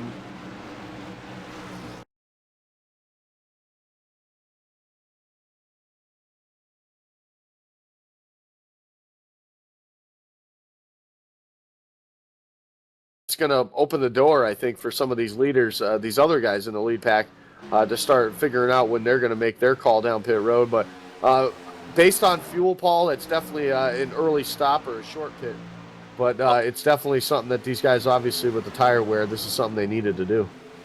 Oh, yeah, definitely. I'm not surprised that they did come in. I thought they would. And now you're going to see a whole entrance on the pit road now of cars. Now it looks like the rest of the lead pack now coming down pit road. So all these guys now are going to start to make their pit stops and get everything done and in order. 4 tires and fuel obviously would be the call for most of these guys as they run. It puts Chad Cole up to the top spot right now. The problem for him is he has no drafting help, guys. He did not come down pit road with the rest of them, and he's basically out there by himself, 6.8 seconds ahead of that second spot. He's got a couple of lap down machines there with him. That's about it. But other than that, he's still choosing as he comes by pit road entrance. He's going to stay out on the racetrack still currently. Yeah, and I'm looking for these guys coming around the 24 of Colin Bodwell and the 20.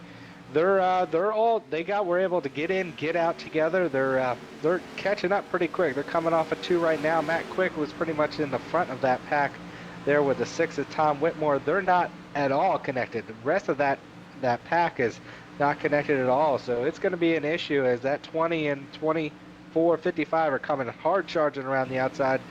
As we cycle through pit stops, those 3 are definitely going to be way out in front.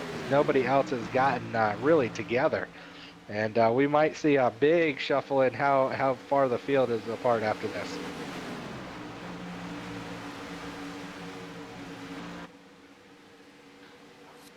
Got some drafting help out there. We talk about Chad Cole still being out on the racetrack, and he's found some drafting help with some of these drivers that have not pitted yet, or some of the lap down guys, or the guys that have pitted, and he's caught up to the tail end of them. So there's a few cars on the racetrack that he has decided to stay out to try to keep this thing going. And I really think, honestly, that at this point of the race, I mean, he's got to be, as you said, Paul, he's got to be hoping for a caution, I guess, at some point. Oh, yeah, definitely. I mean, I don't know how good we are cycled through here yet, but we're only showing 14 cars on the lead lap. So if Chad can just stay out looks like he can stay out probably another 5 to 6 laps, he could trap a lot of guys a lap down. So I'm kind of wondering about this strategy here, especially with short pitting, but we'll see what happens. We definitely will see what happens as things start to take shape and as the pit stop cycle start to go through. Still about 12 cars, it looks like, that still need to, at some point, come down pit road. We take a look at a couple of the guys that came down first is Dylan Brockwell, Colin Bowden, sitting 4th and 5th currently on the board. They came in together, came out together. They're some 41 seconds behind the race leader as we're about 6 laps or so from that halfway point. So they got their work cut out for them. They gained about a second that lap there. So they are definitely faster than Chad Cole right now. And Brett Rogers in that 3 car about 14 seconds back in the second spot. So there's only about a couple cars that are still out there that still need to come down and make their green flag pit stop. And it'll be fun to see when they finally decide to make their stop and if it paid off for them. And Chad Cole's going to be one of those guys that'll take the gamble like he did and maybe hope for a caution like we talked about, or maybe just hope that his strategy, at least on fuel or something, will give him the advantage as this race unfolds even more and 5 laps from the halfway point and Chad Cole continuing to lead. Yeah, unfortunately, Chad Cole's a sitting duck, though. He is almost by himself. He is pretty good distance away from the cars in front of him, and he's pretty much riding alone. He is about 10 mile an hour, almost exactly slower than the 20, 24, and 55. So he is losing almost over a second a lap at this point to the third, fourth, and fifth place cars, as they are all still hooked up and charging. But as you were pointing out to earlier, Andy, if he stays out, he's going to trap a lot of people a lap down. Right now, only 13 cars on the lead lap. Your first car a lap down, Judd Danielson in the 85. But you know, more and more people are starting to pass that 71. So his strategy is quickly coming to an end here. Yeah, right now he's trying to, it looks like maybe hopefully catch on to the back of the 60.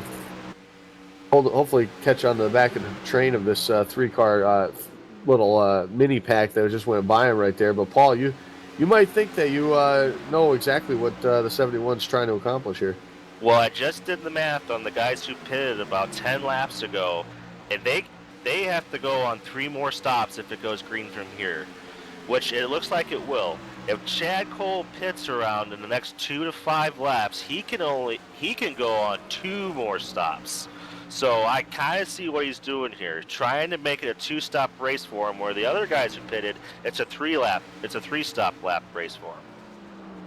And here he comes on lap number, it will be 99, as he comes down pit road now to make his stop. So he's cutting it close, but maybe not quite as close as maybe he needed to, but we'll see. We'll keep an eye on that 71.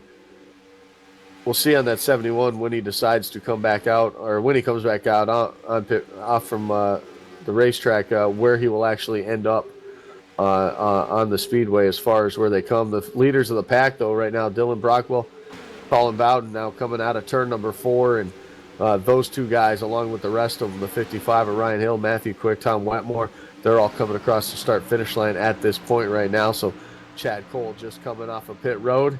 And there goes the field all up at full speed right now. So it'll take a little bit for that 71 to get up to speed and get back onto the racetrack. The front guys, though, they're making their way to some lap down traffic right now. There's about 4 or 5 cars just in front of these guys. This obviously coming around some lap traffic, that definitely can pose a problem. The good thing for the leaders, they're all running single file currently. Yeah, and Chad Cole is a good strategy, but the only thing is it's really risky because now he's got to find somebody to draft with.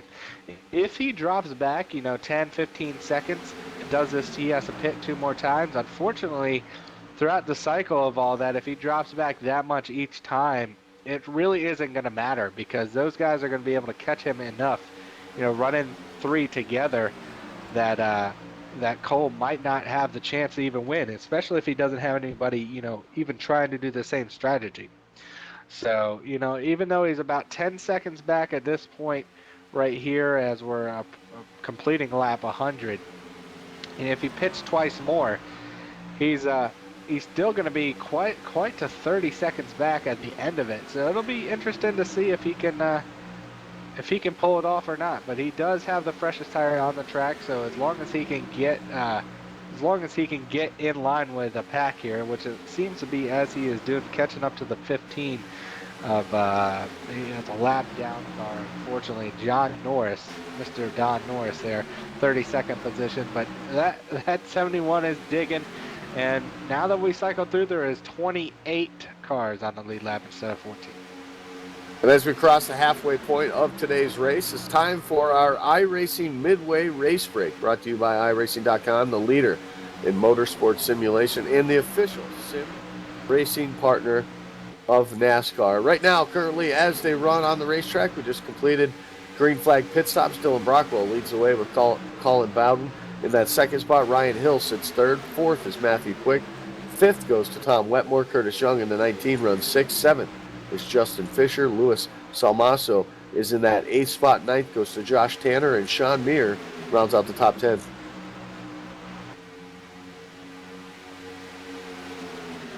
Curtis Aho runs in the 11th spot. Judd Danielson in the 12th. Chad Cole 13th. 64 of Andy Plank 14th. TJ Graves running in 15th spot. 16th goes to 49 of Justin Rogers. The 17th goes to Raymond Ritnor. 18th to Mark Fravert. The 44 to Ray Richter. And 20th goes to Mark Spots.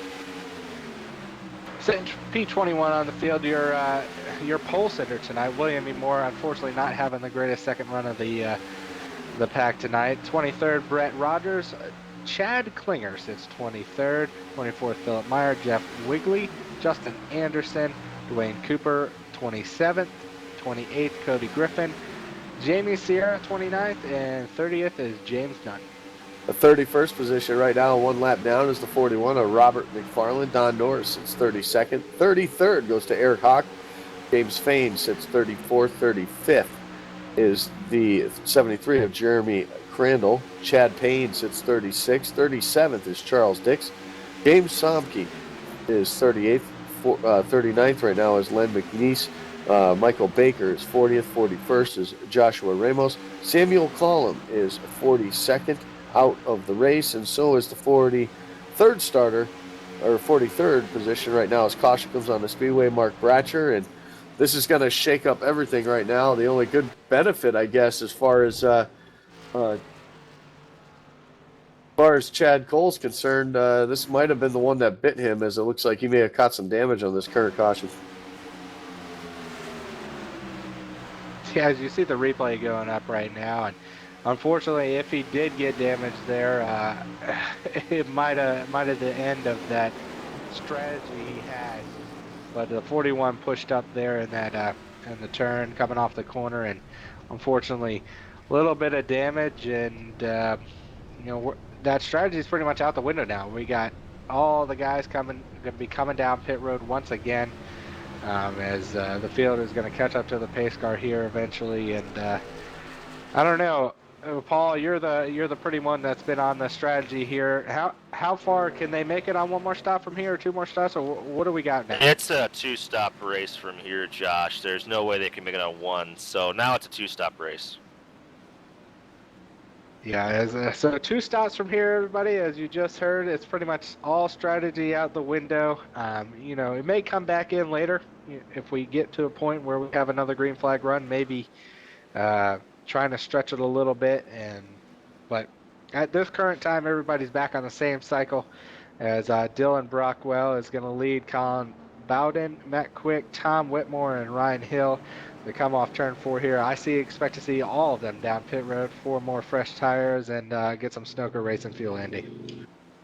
Yeah, it's been around lap 90, so it's been about 15 laps or so since that 20 machine was on pit road. We will see the leaders come back down pit road now. This will bunch everything right back up the way it had been the last couple of restarts, as we're under caution again here this afternoon at the pitstopsforhope.org 500, and pit road is open. All the leaders heading that way right now, led, of course, by the 20 of Dylan Brockwell, who's pretty much led this thing since about, I'd say, lap 40 or so. He's been definitely one of the cars to beat here this afternoon, and doing a great job so far. Everything's been spot on for himself and his teammate, of course, in the 24, Colin Bowden.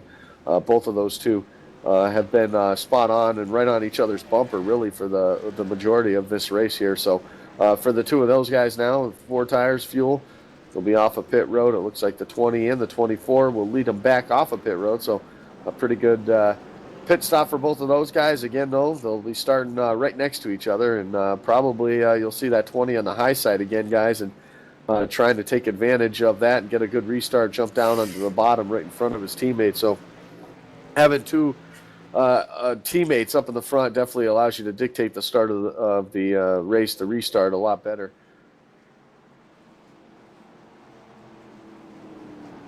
Yeah, and yeah, there, Andy. That strategy, just like we said, is going to go out. But those two up front have been working together so well tonight. Today. I'm used to the night races,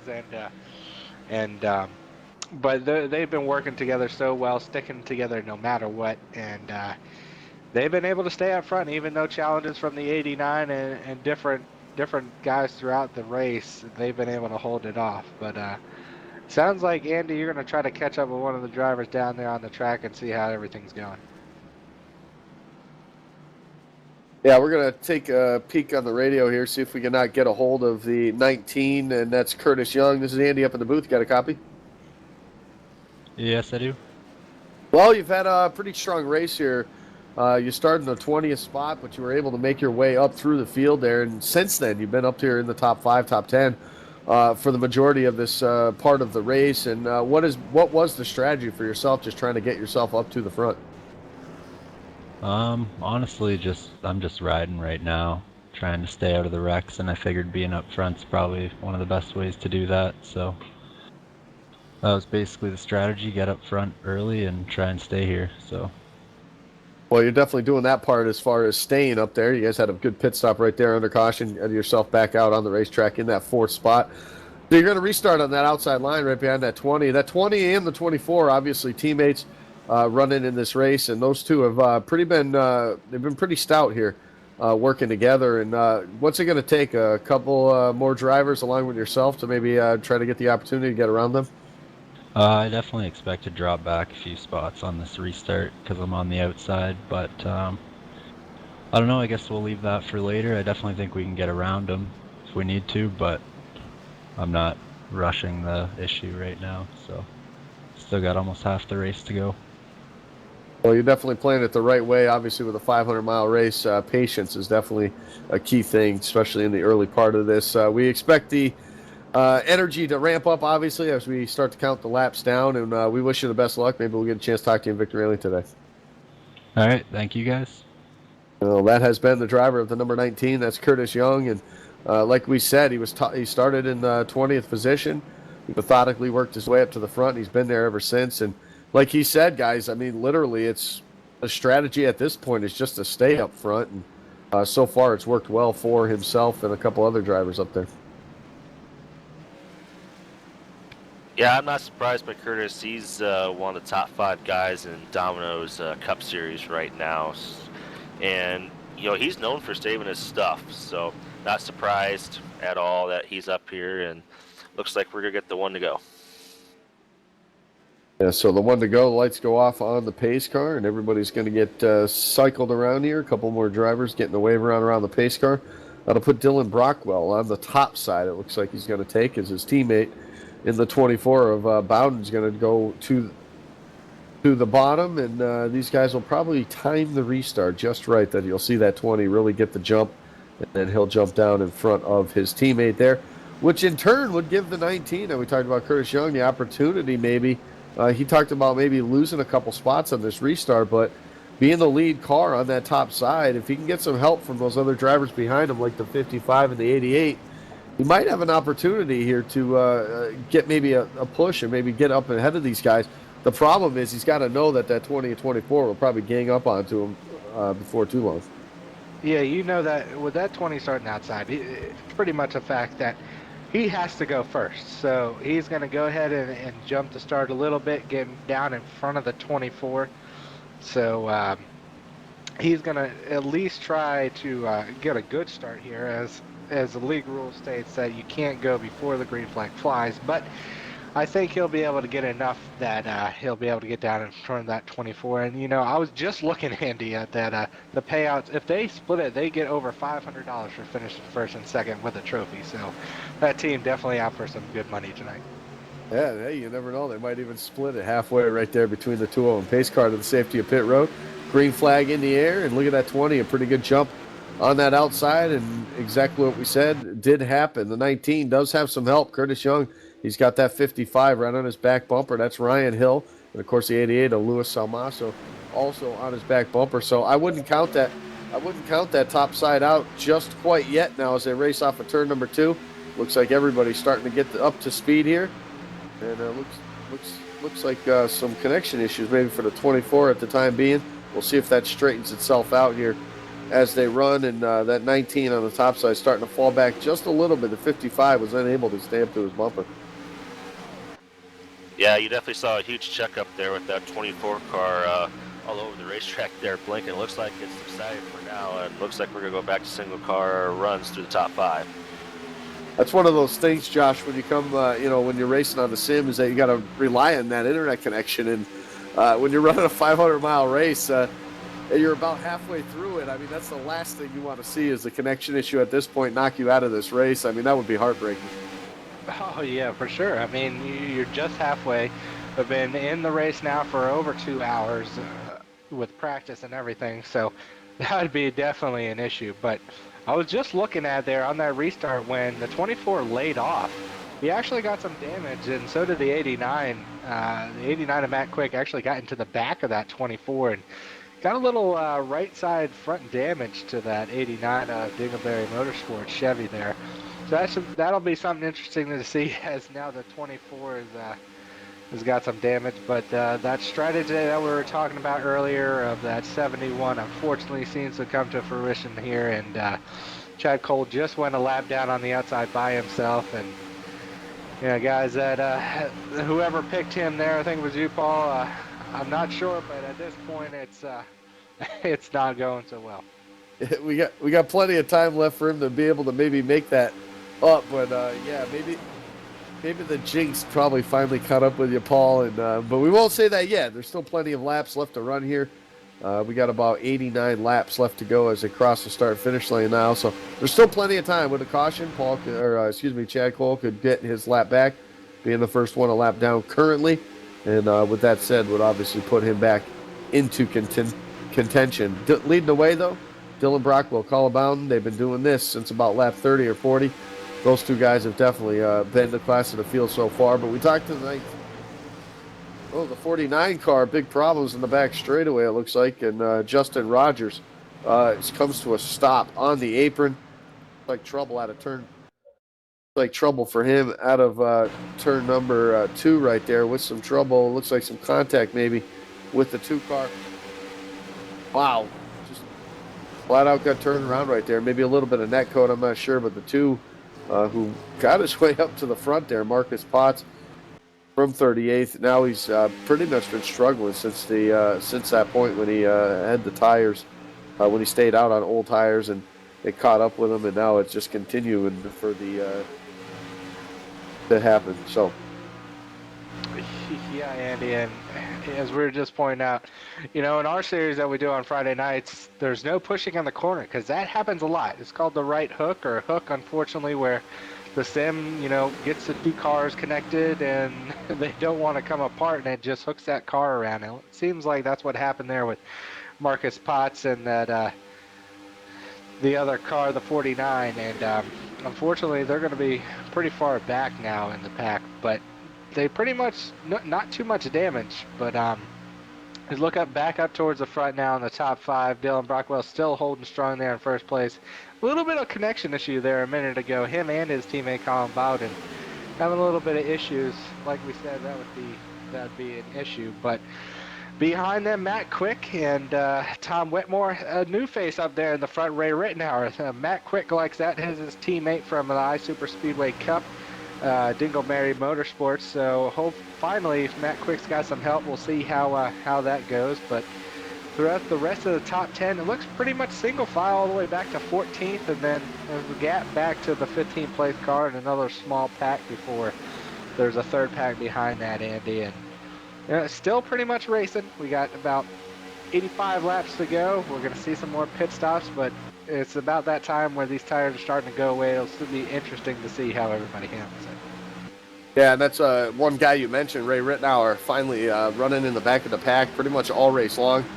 We reached that halfway point. Now he's playing a little bit of strategy of his own, getting himself up into the top 5 right now in that 78 machine, and doing a good job once he got there. We know this guy can get it done on the super speedways, seeing him every Friday night right here on LSRTV. And Ray Rittenauer, it was just a matter of time. He wanted to stay out of trouble and keep that nose clean to the second half of the race. He's done just that. Now he's here in that top 5 position trying to get it done. Dylan Brockwell, though, continuing to lead.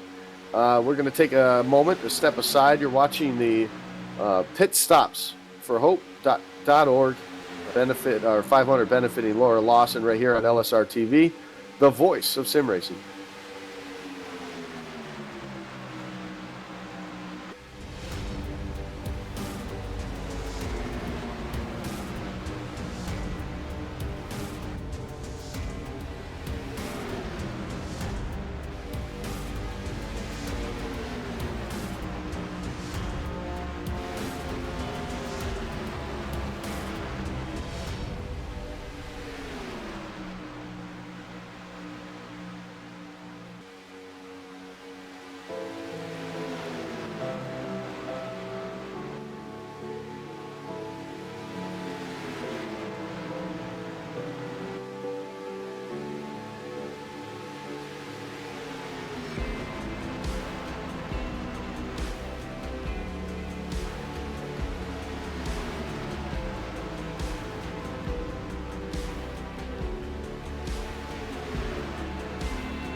Welcome back to the Pit Stops for Hope.org 500, benefiting Laura Lawson right here on LSRTV and iRacing Live. And gentlemen, we're just to that point, 80 laps left to go here. We want to welcome in another one of our LSRTV regulars to the booth, Justin Rosenau, deciding to jump on and help out for this benefit race, benefiting Laura Lawson.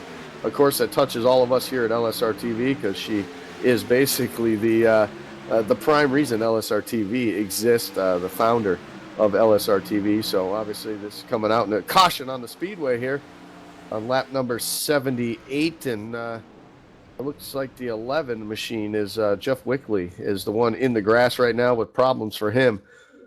That was a huge wreck right there, and hopefully we can get the replay up to you. And the 45 involved also. He was involved earlier on. Looks like the 92 had some netcode issues with the 13, and that kicked off everything. And that was about the biggest one we've had so far, guys. And reaching that 80 lap mark now, and now we're definitely to the point where these guys have to make it on one more stop. And we've seen it all night long, especially with this Hall of Fame setup. That tire wear just comes to a huge factor as this thing will play out here over the course of it. So obviously, as they catch the pace car and pit road opens up, I'm sure we will see all our leaders come down pit road. And I think this was a big break there, Josh, for that 78 of Ray Rittenauer. Yeah, Rittenauer. I had just went down there and listened into their team channel, and he said he was giving it all he could, but he had stayed out and got no tires there, and he was just falling to the back. Luckily, that's a good break for him. He was back in the 34th, 35th position before he did that.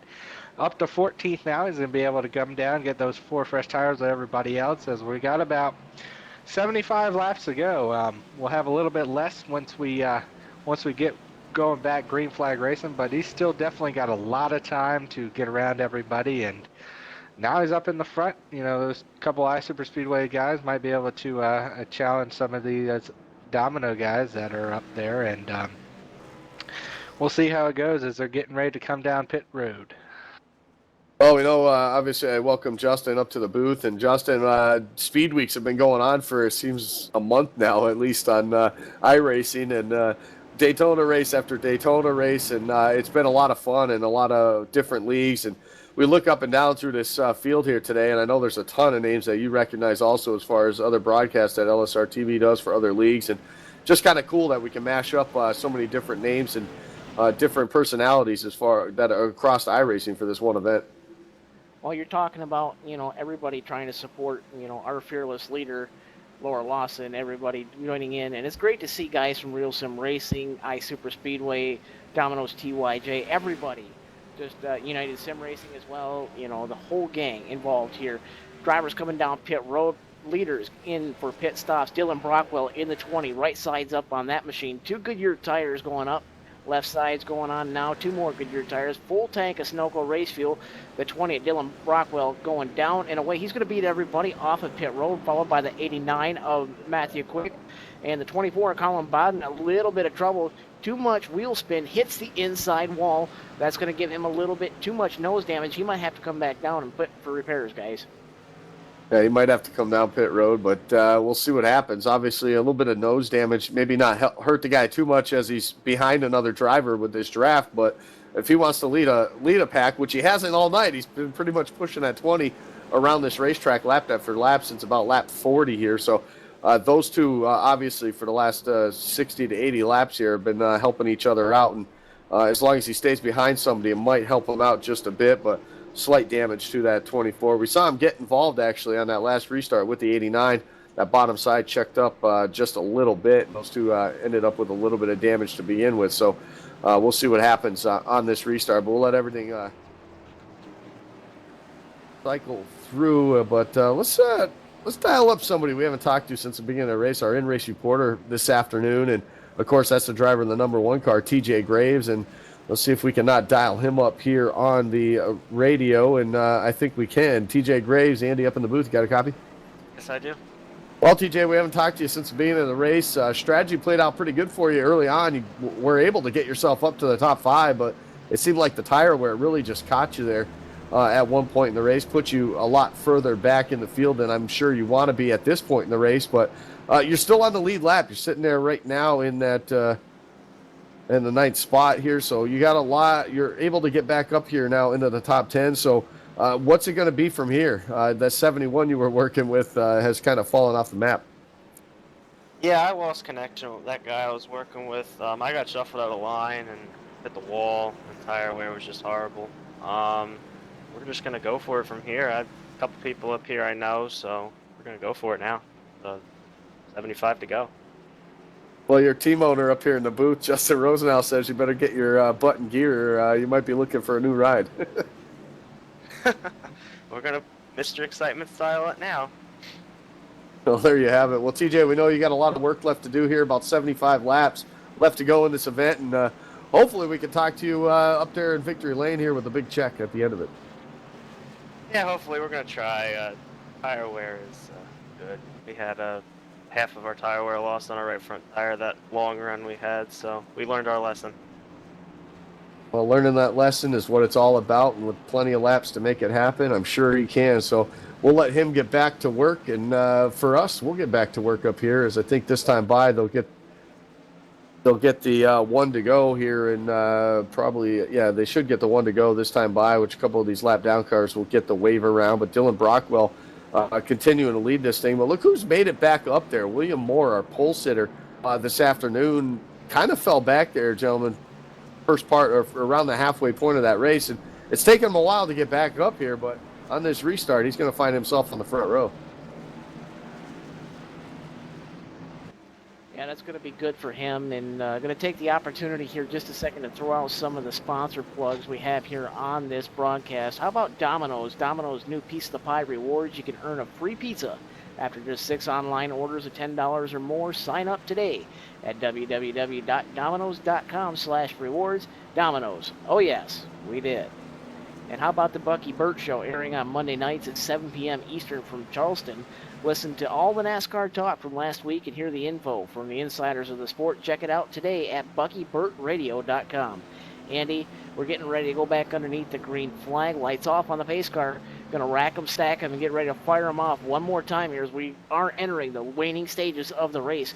I'd say with about 50 to go, I think we're going to start seeing everybody start pile their way up into the top 10, trying to get themselves into position. And just like we've seen here during the week here for the Real Cup stuff, I really think if you're going to be in the lead position on the white flag lap, you have a great shot with the aero package on these cars of winning the race. So you really have to do everything you can do when you're out front to drive out of that rearview mirror. Yeah, it's going to be all about what kind of relationships you've made with other drivers over the course of this race. And I'm sure in the back of their minds, if you pissed one of them off by leaving them out to dry, they're going to remember that. And this is probably not the time that they're going to give you that help here. As we're at 75 laps to go. It'll be 74 when we take the green flag this time, as the field slowly makes its way off of turn number 4. The pace car will start to look to the safety of pit road. Dylan Brockwell once again will lead the field to the green flag. He's got Matt Quick behind him, someone who hasn't been behind him the majority of the start of this race here. But look at that outside line as we get the green flag, and William Moore able to power his way on the outside. He's got the help from Dylan Brockwell's teammate there on the outside, Colin Bowden. That top side has a slight advantage into turn number 1. Yeah, I was thinking, Andy, we might start seeing some two wide action. That outside line might stay together here and actually start racing. We've been single file pretty much all race, and as Brockwell finally has a challenge for the lead after the past 100 laps or so, it looks like Mr. William Moore is going to take back over the lead. That's who he got it from in the first place. So the pole sitter back to the point here, but that outside still charging along with the 24 of Bowden and the 19 of Curtis Young, still out there pushing each other. And it looks like the 19 is going to go ahead, or 24 is going to lead this lap. Colin Bowden. Yeah, that's a pretty good jump the right there. teammates have been breaking up here. That 19 of Young trying to go on the outside there. Look at him to come up there. Yeah, well, we talked about that, Paul, with the 19 a couple of cautions ago, and he said it was, when it was going to be time to go, he thinks they had an opportunity, or at least a car that was fast enough to get around the 20 and 24, who had been the class in the field the majority of this race. And right there, he just showed his ability and his power to push. And look at the 20 and 24. Dylan Brockwell pushes the 23. William Moore up to the outside, and you're going to put your teammates back 1-2 right now off of turn number 4. Matt Quick there in that third spot. But there's Curtis Young right now in the 19, giving a shot to the back bumper of the 23 of William Moore and trying to get that outside lanes, some sort of momentum here. Justin, as you see all of them teammates on that top side now, that top row, trying to make something happen. We haven't seen this pretty much all race long, and now that we're getting into crunch time, approaching that 70 to go, this is when everything starts to ramp up.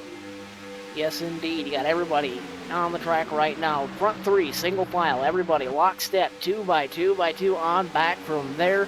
Still, Colin Bowden out front. Dylan Brockwell right there behind him. The 89 of Matthew Quick. Going to see the 19. That's going to be Curtis Young. He's going to go to the inside and use that slingshot of a draft to try to get around the 23 of William Moore. The 1 of TJ Graves also trying to utilize a little bit of a side draft right there.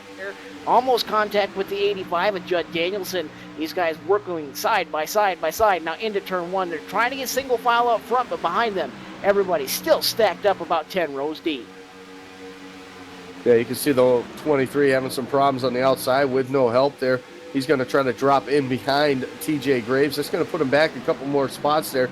A little bit of contact there with the 85. Now the 23 of Moore down to the apron. He's going to come up the racetrack. And I do not believe we don't have a car spinning right there. It's going to jumble the field up, slow everybody down. But caution is going to stay out. And we're going to stay racing here with the green flag. But, man, that 23, whenever you see a guy jump down to the bottom like that, Paul, and going into the corner, you just know that's going to spell trouble. Yeah, that looked a lot like the Capable Truck Series race last night. They called that synchronized driving, and that's exactly what it looked like right there.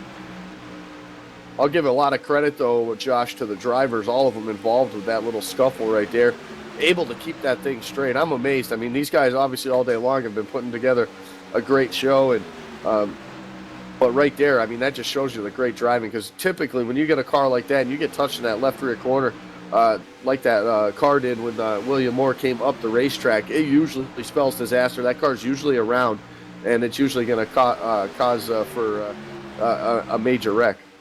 Yeah, I'm really surprised that wasn't a big one. And frustrations up front are starting to emerge. The 24 was allowed the 20 back around him. I'm not sure how it exactly happened, but frustrations back there, the 89 and the 6, because they were opposite a couple laps ago. That 24 has damage, though, so he wanted to get his teammate back out front. And unfortunately, that gave some damage to the 89 of Matt Quick, and since then, Quick has been all over the back of that bumper, that 24, trying to get him to mess up, trying to get around him, trying to maybe even spin him out. He's pretty angry right now, as you're seeing on the screen, and it's starting to get there. Tension a little high. We're about 60, almost 65 laps to go. It's going to start flaring here soon, Andy. And that little mix-up with the 23, Justin, has definitely separated the field quite a bit right now. The big key for a lot of these guys that have fallen back, especially 8th on back, they really need to just get single file right now and maybe try to be able to gain some speed to catch up. Yeah, we are broken up throughout the field. The top 7 all single file. They're out by about 2.5 seconds over the 7 and Justin Fisher, who's got another 2 cars with him for a 3-car breakaway. Then behind them, about 4.5 seconds off the lead. You got about another 3 or 4 car train. Then 6 and 3/4 seconds back in the 15th spot. You have a long gaggle of cars. We're talking some 10, 12, 13 cars at least in that 3rd pack, as well as we see them going around the lap car, the 92. That's going to be James Fain. He had a little bit of trouble there that last time around underneath the caution flag, got involved in that big melee you just seen here, as the top 7 seem to be moving the draft around on the back straightaway here in the super stretch. Those guys going from the top to the bottom, trying to break the draft a little bit. The top 3 all organized, single file, nose to tail. You see the 6, that's gonna he's gonna look to jump out of line there. That's going to be Tom Wetmore there in the 6th, bringing along the 88 of Luis Salmaso. Those front 5 seem to be all grouped together very well. Then you have about 10 car lengths or so back to the 19 of Curtis Young and the 1 of TJ Graves. Those 2 starting to lose the lead draft a little bit here as we start to get longer and longer to this green flag run. Oh, contact. The 89 and the 24 make contact. A huge wreck. A lot of carnage. That is going to be our big one right there. But Matt Quick getting into the 24 right there into the corner. It looked like the 24 maybe pushed up just a little bit. left an opening, and it looked like the 89 of Matt Quick wanted to fill that spot awfully quick because it's been so hard to separate those top two drivers as the replay goes on your screen. And you talked about it, Josh, maybe a little bit of anger between the 89 and the 24 for some of the passing that had been going on, and maybe that door was open, and the 89 just said, I want to fill it, and he went for it. Yeah, and I told you tensions were high, and I could feel it happening. He was looking for a spot. That 24 did just drift up enough. There was a lane there. That 89 was obviously there, did not go below the yellow. And the 24 just thought, hey, he's going to let me back down. But not with what's been going on, and unfortunately, I think that's going to spell the night for the 24 for sure. 89's got some pretty significant damage as well as some other guys. And unfortunately, you know, from them having a little bit of feud there, the 6 car and a couple others are unfortunately going to get some of that damage that wasn't even involved with that. Yeah, Tom Wetmore involved in that. The one of TJ Graves also was heavy damage on that right front when he went up into the wall. So that move right there, I mean, we didn't see it all race long, guys. And Justin, for obvious reasons, we got 500 miles to do, so you're not going to see some aggressive moves like that early in the race. But you get down towards the end here, and you got $300 on the line to win this thing. You're going to see some guys make some moves like that. Yeah, and it's kind of unfortunate as well as the front 7 were really starting to put the race into their own hands. They got a little bit crazy there up towards the top 2 or so, and then next thing you know, we're underneath the caution flag. And I feel bad for TJ Graves just kind of hanging around, just trying to stay in contention. Just got the left rear of the car got caught by the spinning car of the 24. Of Colin Bowden and just sent him right up into the backstretch wall, and that's going to be tough for him. And that's pretty much going to put an end to his night. He's already 1 lap down seeking repairs on pit road, and he's not going to have the best chance of even getting back on the lead lap in this one. So that's going to be tough for him. Leaders coming down pit road, Dylan Brockwell seeking service on his car. 2 drivers stay out, the 19 of Curtis Young, the 85 of Judd Danielson. Those 2 will be staying out here. They're going to look for just to make one more stop because these drivers that come down pit road, they're not going to be able to make it to the end unless we have a plethora of caution laps. Yeah, it's definitely going to still be a pit stop left in the bank for Curtis Young and Judd Danielson, but obviously they were running in the top 5, top 10 right there. Paul, we talk about strategy. I mean, we've seen the guys stay out on the old tires earlier in this race, and it didn't really seem to work out too well for them. So what do you think's going through these 2 guys' mind as they decided to stay out this time? Boy, I don't know there, Andy. I mean, it's still a 2-stop race from here on. I don't know why you stayed out. We went about 10 laps there on green flag racing. So this is a questionable call here, I think. Well, we're going to take a second and step aside for a moment for a break of our own. And with that said, working lap number 137, you're watching the Pit Stops for Hope.org 500 for Laura Lawson. And it's right here on LSRTV, the voice of sim racing.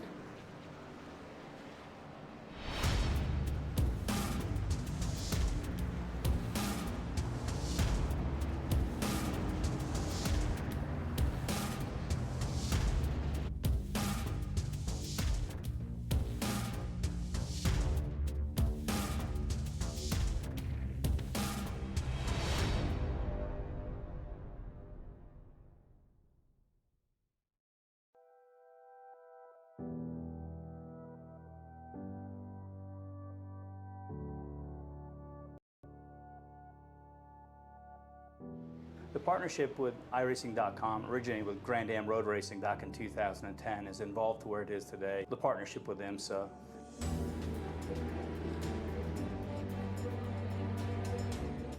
We launched the iRacing.com online sports car championship, which made sense on a number of levels for IMSA. Many of our fans, in fact, many of our competitors in this series are avid iRacing sim racers, so the partnership was natural in that regard. The iRacing community clearly has an interest in motorsports, and this partnership allows us to showcase the uniqueness of our racing series and the strategy behind endurance racing. This is certainly one of the main goals of our partnership. Our partnership with IMSA is perfect.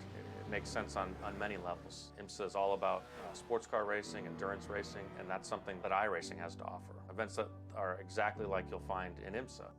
the Daytona 24, the Sebring 12-hour, Watkins Glen 6 hours, and the Petit Le Mans event held at Road Atlanta.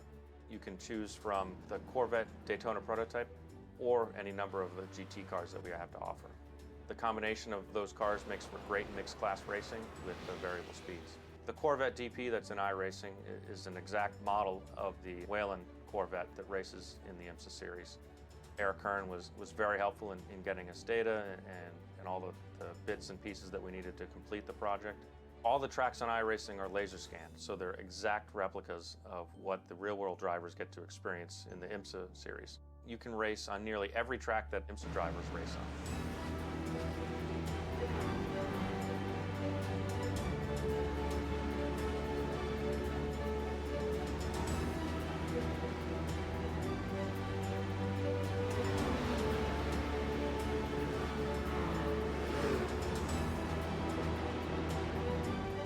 Every bump, every crack, every curb is exactly the same as what the real-world drivers experience.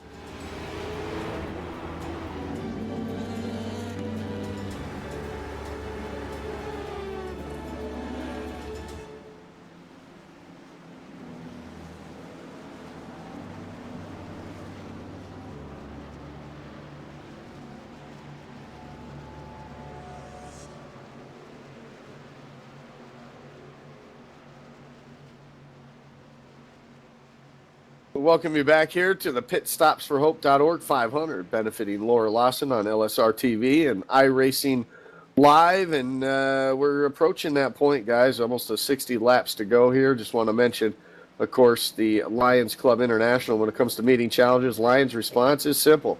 We serve. With more than 1.4 million members in over 200 countries and hospitals and senior centers in regions battered by natural disaster, in schools and eyeglass recycling centers, Lions are doing community volunteer work, helping, leading, planning, and supporting. Because we're local, we can serve the unique needs of the communities we live in.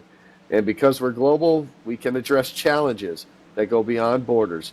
Go be a Lion, or go to bealion.org to find out more. Proud partner of Live Sim Racing TV. And gentlemen, we're approaching that 60 lap mark, and the green flag is back in the air. The 19 and the 85 decided to stay out under that caution. A little bit of a strategy gamble with the fresher tires for the guys behind them, and we'll see how long this 19 of Curtis Young can stay out up front here. The 85 slipping back on that high side.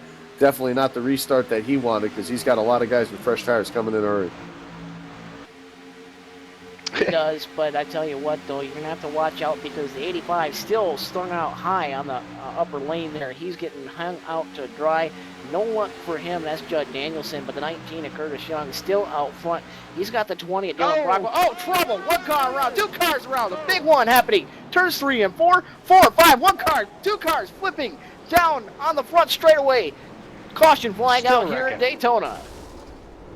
Wow. And that started with the 7 car of Justin Fisher. Looked like he pushed up the racetrack into the outside lane, made contact, and that just everything just accumulated from there off of turn number 4. And we got heavy damage by a lot of cars right there, and that's definitely going to shake up this field. And trying to look through, there was probably at least 10 cars, maybe more, involved in that wreck there. One of them, of course, the 85 with Judd Danielson was one of them, and he was one of those guys that stayed out.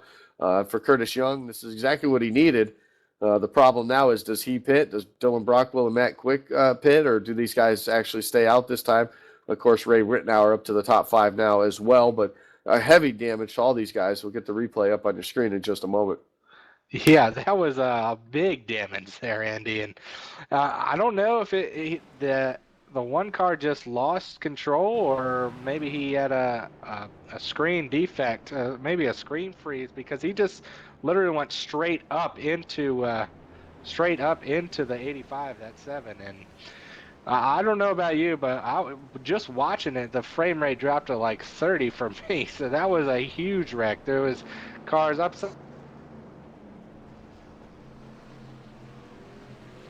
down and up, so it was definitely a big wreck, and it's going to shake up the field. And just as you said a couple of minutes ago, the pit strategy is going to be interesting. I'm not sure if it was green there to come down or not, but you saw a couple of guys stay out, where the 89 of Matt Quick is down there. He had some damage down there from a wreck about a couple laps ago, the last wreck. He was able to hang up there with the guys, even though with that pretty much really dented front end, Andy, and he's getting it fixed right now. But I think he can get back up there if not. And actually, Paul, I'd like to have a question for you. How much longer can they go all the way here on a stop if they get a full gallon of fuel? They're going to be about, let's see here, 7 to 10 laps short on fuel, so they cannot make it the rest of the way here.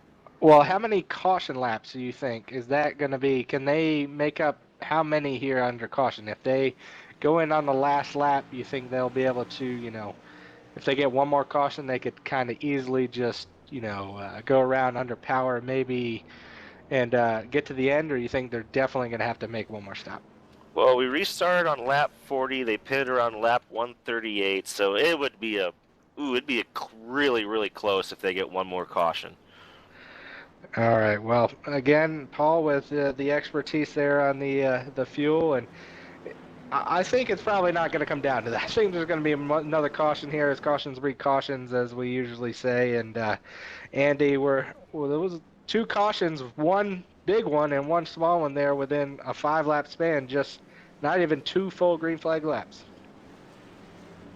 Yeah, we're talking, obviously towards the end of the race when the laps start to tick down and we start to close in on the end, we always start to pick up on a lot more action, a lot more things can happen and will happen, and that's exactly what we've seen here so far this afternoon. And right now, showing on the scoring, only 13 cars left on the lead lap, so a lot of guys with the damage in that last caution right there has definitely put the damper towards their race and towards their finish in this one. Of course, pit road was open a couple laps ago there, and that 19 still deciding to stay out, Justin. That's a pretty bold call for that 19 car with the older tires.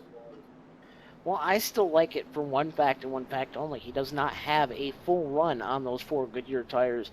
And if we get another quick caution here within about 10 to 15 or so laps, he can pit and make it to the rest of the way on just one more stop. And keep in mind, everybody that's still on the lead lap, that's only going to be 13 cars or so, maybe 12 once we cycle back around. That will possibly end up being, everybody else has one more stop to make regardless of what lap they pit on inside of about 45 to 50 to go. So really, you hope for another caution and then everybody comes down and still gets fresh tires. You just have to try to stay out front and try not to get cycled around where you get a really, really bad aero push, especially on the Hall of Fame setup. Yeah, that number 20 machine, Dylan Brockwell, we've seen him do it to guys during this race here when the guys with the older tires in front of them, he'll give them a really nasty push going into the corner, which will get that car really tight, push them up out of the way, basically, is what will happen.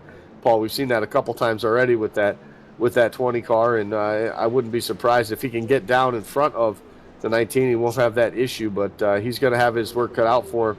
Dylan Brockwell not being able to lead the field to the green this time by, so he's going to be on the outside. He's been there before, but he's been the starter of the race, so he's had the advantage being on the top side, but now he doesn't have that. Yeah, Curtis, I definitely think has the advantage here.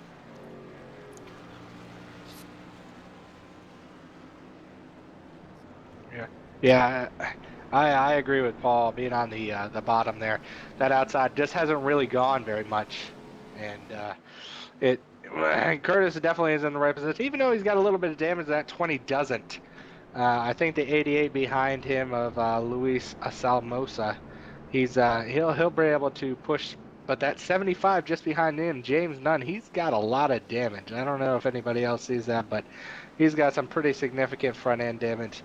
So it could be interesting here. We might see the top go, we might see the bottom go. It's really just going to be a or they're all wrecked. Yeah, we might see more wreck.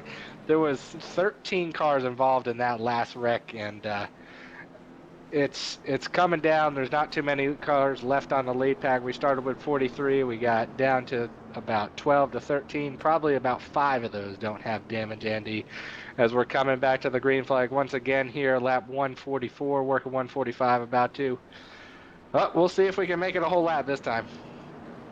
That we will. We know they're having some problems trying to sort everybody out there on pit road, but it looks like we're probably the lights. Yeah, the lights are on, so we're going to hold off for another lap. It took a little while to get everybody situated there on the racetrack as far as what running order they were going to take, and I love at this point of the race, Justin. We see it all the time with all these broadcasts we do.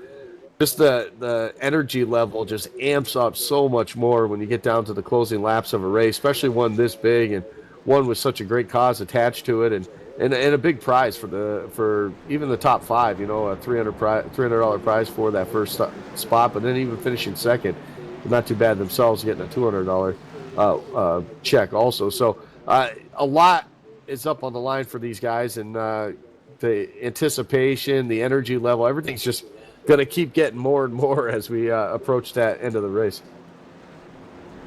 Yeah, it's going to really start building, especially, I would say, probably look at about 30 to go. Look for everybody to really start making their way up who's already inside the top 10 to be in about that front 4 spots or so once we go back underneath the American Ethanol green flag, and everybody still has to try to work their way up towards the field.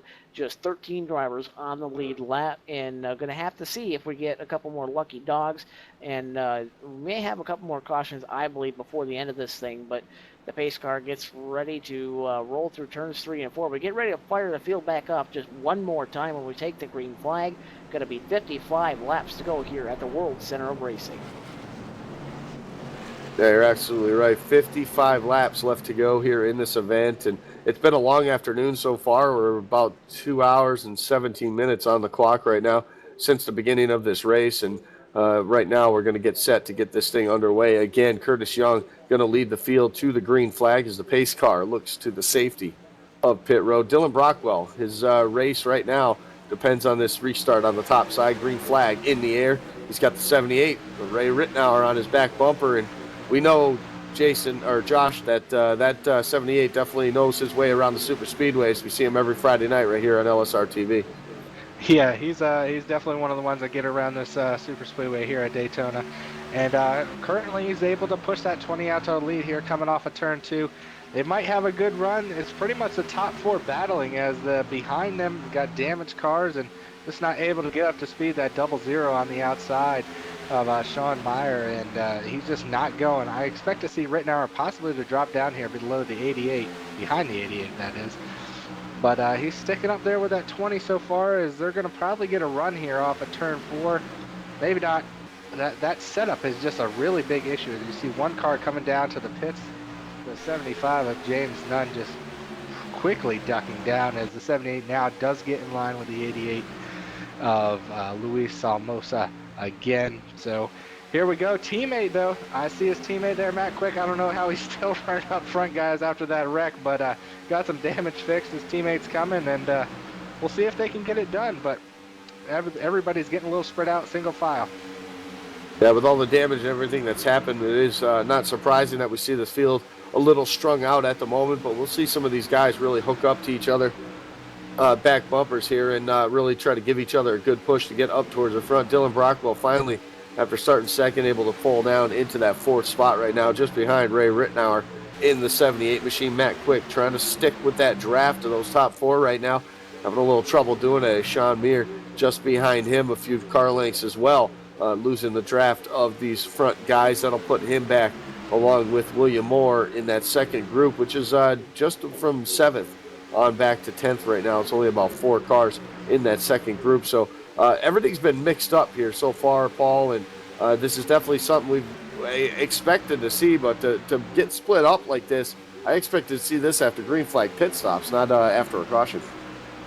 Yeah, I mean, with that 13-car big one there in turn 4, it really has spread out the field. You only have about 4 cars with no damage left, the top 4 you see here, so I don't know if you're going to see their caution the way they're spread out right now. So if it doesn't go back, if we don't have another caution, it's still a 2-stop race. So these guys have to pit at least one more time.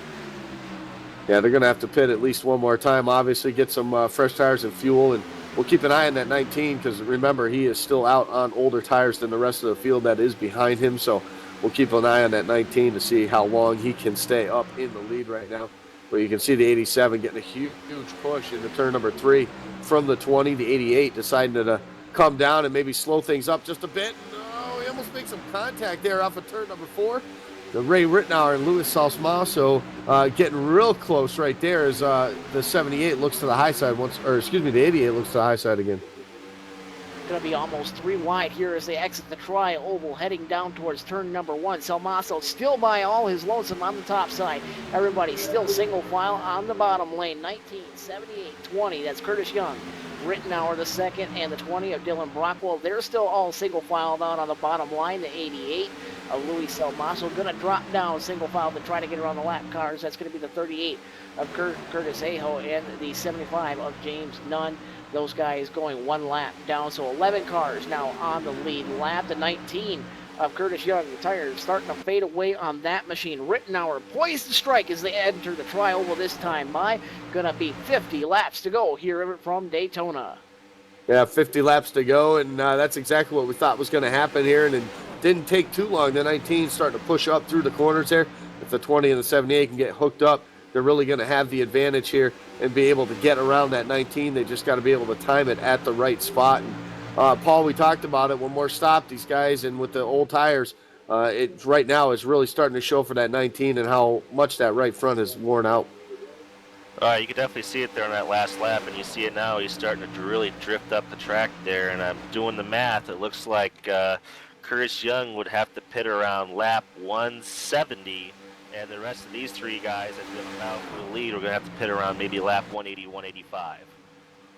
Yeah, that battle for the lead didn't take much right there for the 87 of Ray Rittenauer to get up to the front, give him that lap lead right now. First time we can say that the 78 car has been up to the front of the field here to this afternoon. He had a lot of help from that 20 of Dylan Brockwell. And Brockwell, one of those guys now, since his teammate in the 24 was knocked out of the race a couple cautions ago, he's one of those guys now looking for teammates, and he's hooked up. I think maybe he doesn't know the 87, or excuse me, the 70. I'm so used to him driving the 87 every week, but Ray Rittenauer in the 78.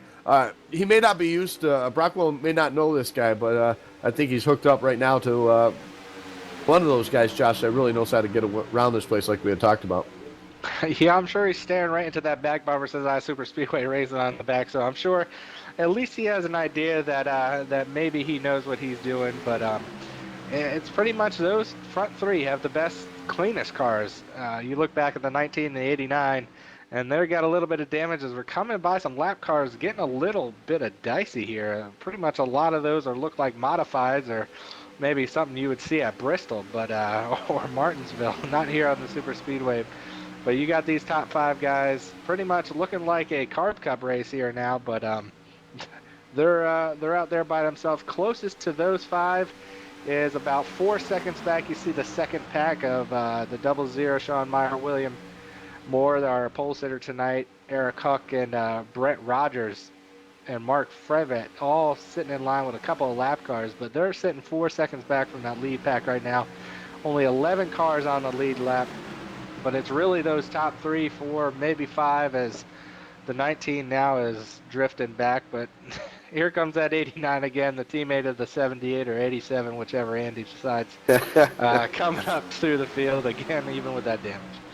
Hey, listen, I'm so used to it every Friday night calling Ray Rittenauer in that 87, so I'm just used to it, I guess, or maybe I'm looking at things backwards here. But Ray Rittenauer obviously in the 78 here this afternoon, and he's getting it done. And Matt Quick, if he can get up to his back bumper, look for those two to really help each other come out of here with a win here this afternoon. But Curtis Young, he tried to stay up to the front, and at this point now, once he got pushed out to the back, with the older tires, he has not been able to stick onto this draft right now. So pretty much a 4-car breakaway now from the rest of the field here. And with the field spread out, Justin, it has the green flag feel of this race here. As this time by, they'll get 45 to go.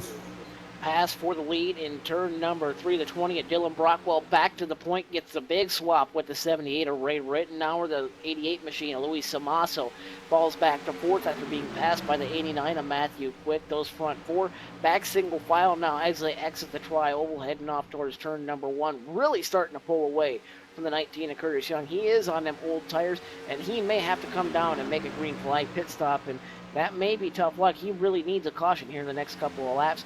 Probably not going to get it, as there's just 10 cars left on the lead lap and a very select handful of lap cars still in the contention on the race there. But again, 2 wide, almost 3 wide on the back straightaway. The 78 of Ray Rittenauer ducks out of line, tries to bring along the 89 of Matthew Quick also as well. They all duck back in a line. Rittenauer trying to drag the brake and get a big run down the front straightaway into the trial this time by. Not going to get there, but again, Rittenauer lurking at the back door of the 20 of Dylan Brockwell. Yeah, Brockwell's definitely got his work cut out for now that there's teammates right behind him, and now he can maybe feel the wrath of what him and the 24 had been doing all race long, Josh, and really putting a stink to the field. But now it's on the other end because Dylan Brockwell doesn't have a teammate up here in the top 4, and now Rittenauer and Quick doing a great job working together. And like I said, even though it's only 2 of them, and Brockwell's got a really clean race car, and he's got the same fresh tires as these other 2 behind him, still 2 cars are definitely way better than 1. So if they can time it just right and pick their spot, I think the 20 is going to have a difficult time staying out front. You know what, Andy? I think it's going to come down to that pit stop. I think, if the 78 and 89 could coordinate together, we're in the same team, same team, Super Speedway, so they're going to coordinate. If that 20 and 88 do not, they might just be out there, set sail on their own, and just have to battle it out, which I foresee Ray Rittenauer beating Quick just due to the damage. But it's kind of getting a little confusing up there. We got all these 8s. We got 78, 89, 88. There's a lot of 8s up there right now. That 20 is kind of a sitting duck with not an 8 on his car. But, yep, like you just said, Dingleberry Motorsports sitting 2nd and 3rd. I think they're just biding their time. Biding their time. You still got 40 laps to go. 4 cars really in it to win it at this point. And unless a caution comes out, or it's going to come down to that green flag pit stop, and if the 20 and 88 do not get together on that, they might be in a world of hurt. Yeah, we talk about green flag pit stops coming probably in about 10 to 15 laps or so before the end of this one, as we're approaching 40 to go here in a couple laps. And Paul, we talked about the pit road strategy for these guys in that 19. We're going to have to keep an eye on him because he's going to have to pit a lot sooner than these other guys. So for himself, he's got to start making friends there in that second pack there. At least one other guy to come down pit road with him. Otherwise, he's really going to be in for trouble. Oh, yeah, that 19, that strategy of staying out just did not quite work. I mean, with the field spread out the way it is, this has a green flag look to it right here. Yeah, that green flag look, though, obviously, Justin, is what we'd like to see. At the same time, these laps click off for these drivers at a higher rate, and next time by, we will get that 40 to go mark. And these top 4 guys right now at this point, the strategy for these guys has got to be just stay in line. Don't worry about who's leading the lap because you want to lead the last lap, so you got to be there in order to have that opportunity. Well, in order to be there, you need to stop racing side by side. The gap was at 1.5 seconds for the second pack. They've organized themselves single file for the most part. Going to be about 6 cars strong here. The remainder of the cars on the lead lap going to be 5th place through about 10th place or so, all getting single file with 1 lap car being in the mix there. And Curtis Young in the 19 still staying out on the racetrack. Going to be 40 laps to go this time by when they cross the stripe, and they're really starting to gain on the leaders a little bit. Gap was up around 5 seconds, now down to 4.4. These guys kicking laps off at around the 194.5 mile an hour range. So these guys really hauling the mail here still on old tires here. I've seen laps just as fast as around 202 miles an hour here in the draft. These guys really trying to bring it as they're all on the super stretch entering turn number 3. Still the same 4 out front. Going to be the 20 of Dylan Brockwell, the 78 of Ray Rittenauer, the 89 of Matthew Quick, and the 88 of Luis Salmaso. They picked up a lap car that's going to be the 16, and he's going to be tagging on there. So the front lead drafter really starting to kind of accelerate a little bit away now as the gap now actually shrinks a little bit, down 0.3 of a second. So we got 6 cars versus 5, and the gap seems to be somewhere around 0.3 of a second per lap at the second pack, gaining on the lead. Yeah, I wonder if that's just the line that the 20 is running. And I look at that line, Josh, that he's running, and I'm really surprised that the 89 and the 78 haven't been able to actually really get to his back bumper with the draft. I mean, it just it just seems that Brockwell's been able to hold at least a car length difference in between them. And to me, I'm surprised by it. I really am. But he is running kind of a different line and really pushing up off the corners. And I really think he's doing it on purpose, maybe to break that draft just a little bit. But those two guys behind him just don't seem to be able to get up to his back bumper and really apply the pressure. No, and I think they must have a strategy. They got to have a strategy. They may not be trying to push it right now, and they might just ride. Yeah, they might, they just are riding. As you said, the 89 does have damage, so they're just trying to stay together, I think, at this point. If it come down to the end here, the 78's definitely going to try to go around that 20. There's no question about it.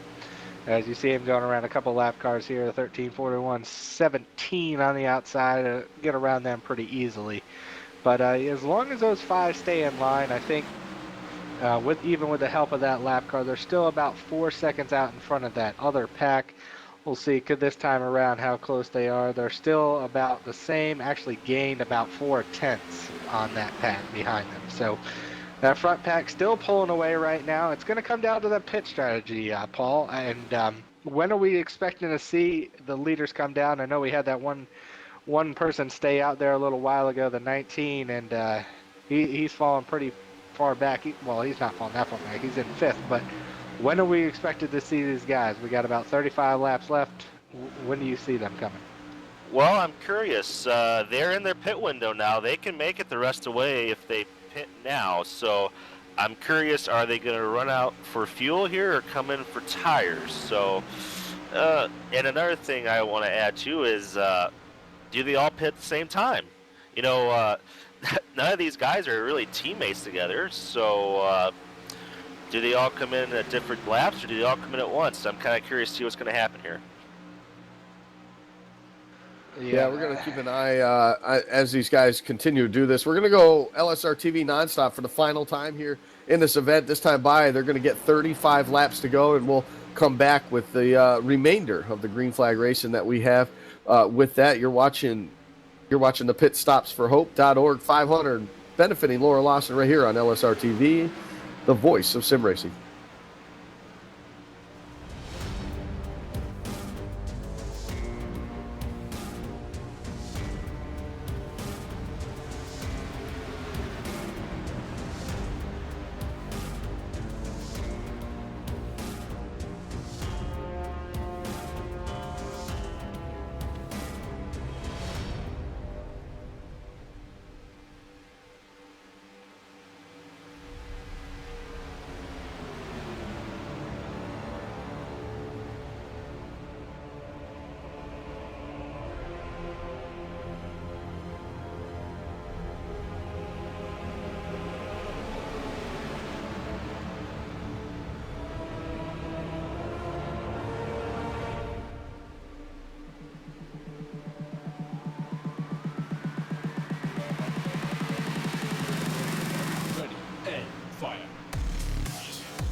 Well, welcome back to the Pit Stops for Hope.org 500, benefiting Laura Lawson right here on LSRTV and iRacing Live. And we're at that point here now. There's closing laps, 30 to go on the board as they make their way, the leaders make their way down into turn number 3. And Dylan Brockwell still leading that front pack of 5. It's 4 of the leaders, including one lap down machine. And the discussions on the radio have been coming up over the last couple of laps of when are they going to pit. We saw just as we went to the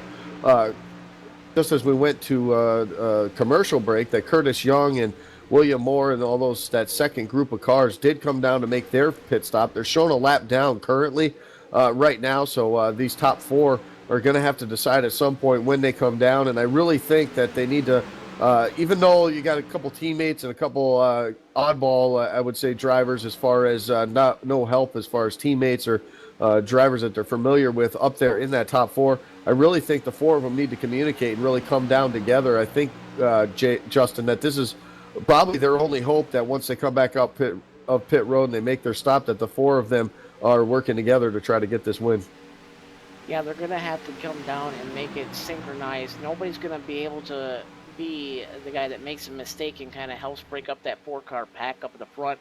There, you do have one lap car. That's the 16. That's Justin Anderson, multiple laps down. He's some 30 laps or so in arrears to the leader, Dylan Brockwell, who's still out front as it stands right now. Coming up on 25 to go here in just a couple of laps. Ray Rittenauer, Matthew Quick, Luis Almaso, and Mark Fravert. Still the 5 cars on track, still on the lead lap. But as I say that second pack that pitted during the last commercial break, the 19 of Curtis Young, the William Moore machine, the 23, Sean Meyer, and the 38 of Curtis Aho, those guys all really just trying to run them down, and they're doing it at a pace of roughly 3/4 of a second per lap. They're clicking laps off at around the 201 mile an hour average speed per lap. So those guys really moving and hauling the mail, but they got to stay in it and they got to stay organized, because the key is once these guys come to pit, and if any of them make a mistake, you need to stay in the throttle and go as fast as you possibly can to try to make up that gap, because you have to unlap yourself, and then you got a long 2.5 miles back around the Daytona International Speedway.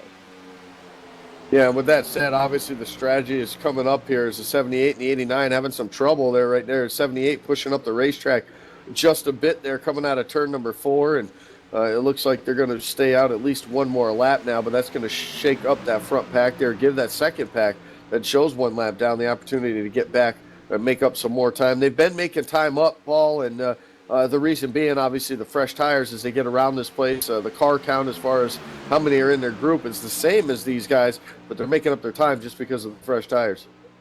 Oh yeah, they're gaining about half a second a lap on this front pack, and like we were talking in the commercial break, do the second, third, and fourth place cars leave that 20 car out to dry here if they come in and pit. It's going to be really interesting, and we heard on the radio they might be coming in in about 3 laps, so this is when the drivers make their big bucks right here, and they're coming in now. Yeah, it looks like they're going to decide to come down, and look at that. All 4 of them deciding to come down along with the lap down machine. As you see, the 19 and his group go right by those guys as they come down pit road. It looks like a pretty clean pit road entry for all these guys. They're going to come down now. Obviously, the question with 25 to go now on the board, 4 tires is definitely the call that these guys need, Josh. Yeah, definitely needs 4 tires here. I don't know, though. You got other people's strategy, and we'll see. It's right side tires going up on all the cars right now. Everybody's left sides are going up. Where that other pack is coming into turn 3, these guys need to get and go, and they're coming off the pit lane now. They need to get on it, but I think they have enough time to get up to speed, and hopefully they're all together there, guys. Well, at least 3 of them right now. It looks like the 88 has fallen off just a bit right now as they get to the start-finish line now. Dylan Brockwell leading that pack off of pit road with 78 of Ray Rittenauer and Matt Quick right behind him. The 88 starting to get back up in there as they merge up onto the racetrack. That second pack, though, Curtis Young, they're coming in a hurry. They are coming on the back straight away. The 19 of Curtis Young leading that second pack. He's got 4 cars with him, 3 more behind him. 4 cars in that second pack. Going to go around the lap machine of Justin Anderson, who was the 5th car in that lead pack here just a moment ago. The front 4 drivers going to be led by Mark Fravert on the racetrack right now, but he has not been able to pit just yet. Dylan Brockwell, Ray Rittenauer, Matthew Quick, Luis Salmaso, those guys roughly 3 seconds or so ahead of the second pack, and that gap shrinking wildly as it's inside of 1 second now between Dylan Brockwell and the 19 of Curtis Young. Those guys in that second pack, they're going to come, and they're going to come hard. And let me tell you what, those guys within about 15 car lengths of that back car, that's Luis Salmaso in 4th. So we could have an 8-way battle for the finish, 7 of those cars on the lead lap. Yeah, we definitely could have a pretty good battle here. But now, as we talked about with the tires and how the 19 in that group was able to make up some time as they were running on the racetrack, but now since that top 4 had made their pit stop when they did, it was a flawless pit stop by all of them to come out ahead of these guys. And now you can really see that the 19 just doesn't look like he has any help right now. Nobody able to get up to his back bumper, the 88. The 23 to 00, not being able to help out the 19 right now. And they're there, but it's going to take something fierce for them to get really hooked up to that back bumper to get a run, to get up to these guys as they head back down into turn 3. Yeah, and that front 4 is really close together. Like they're within a car length of each other. The 88's dropping back a little bit, but pretty much they're all real together. They're right together. So we'll see how it goes here. That second 4 is pretty strung out. They're coming up on a pack of another 4 cars, so this might jumble it up a little bit. Everybody seems to be not sure where to go here. They're all side by side up in front of them with lap cars. This might be an issue here coming off a 2. They're trying to call it out. It's going to be end up 3 wide here. It might be a little issue. Oh, on the bottom, all over the place. Split them down the middle.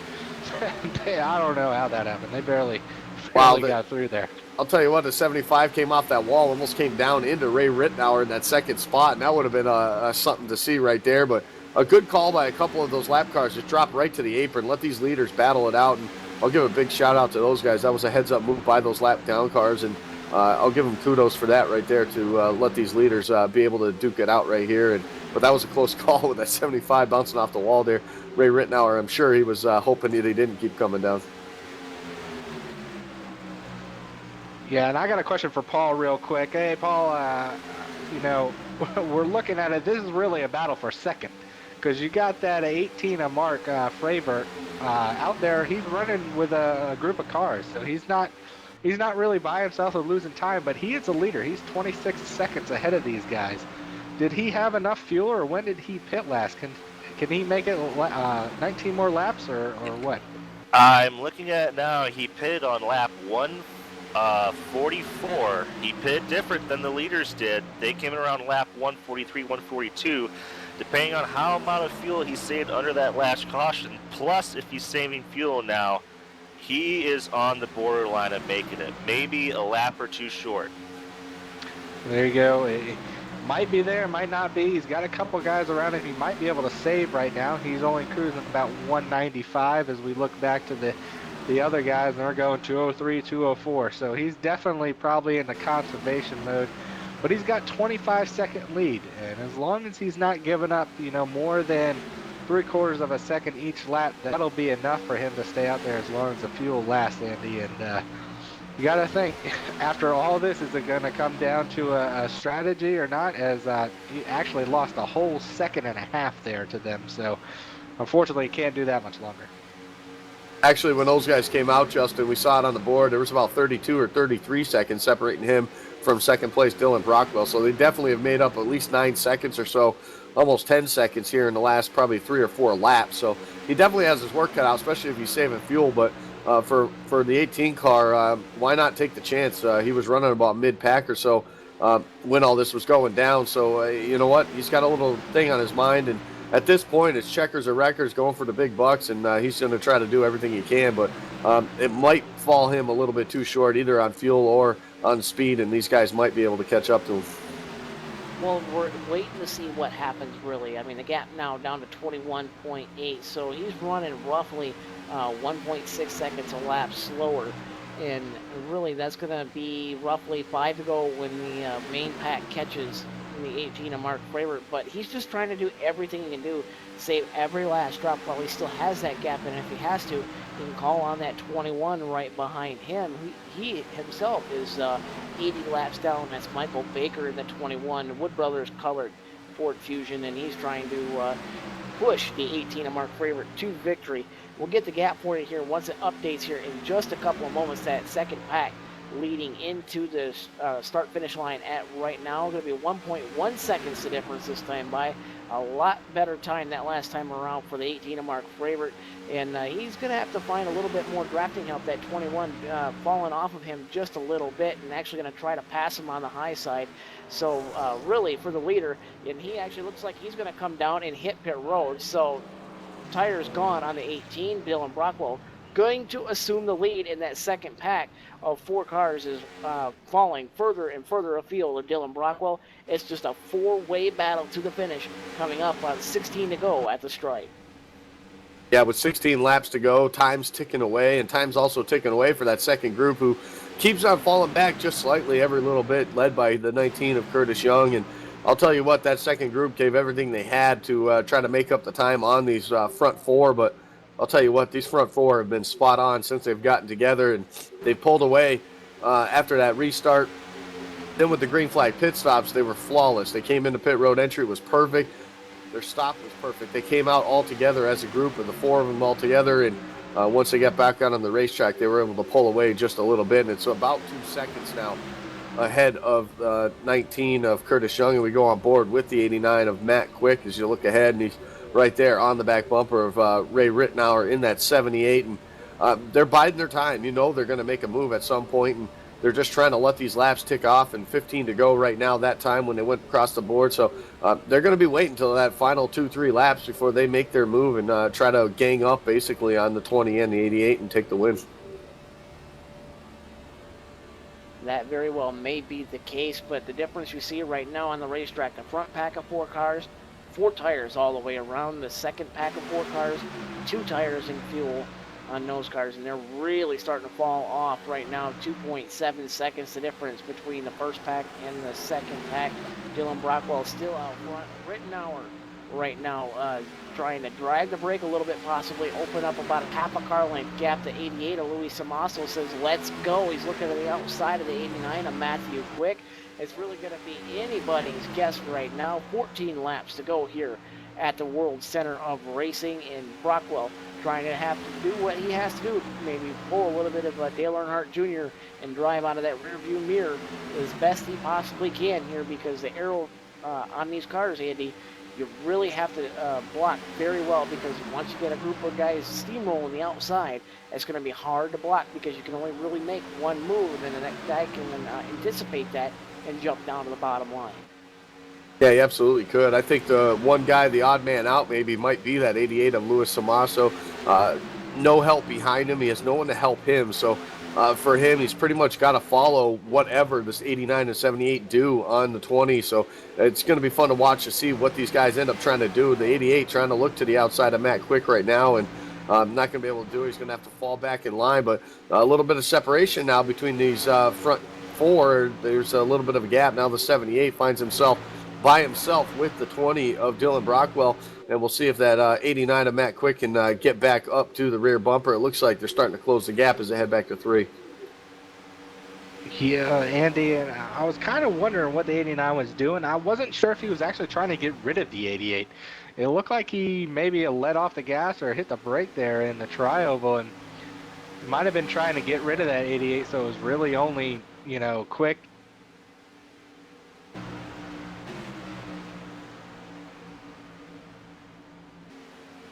Sounds like we're having a little bit of technical difficulty right there with Josh's microphone. But Paul, he touched on it. I'm not sure if there's maybe a little gamemanship going on right there, but they've able to caught back up to the pack now. Still just those top 4, about 4 seconds now ahead of that 5th spot.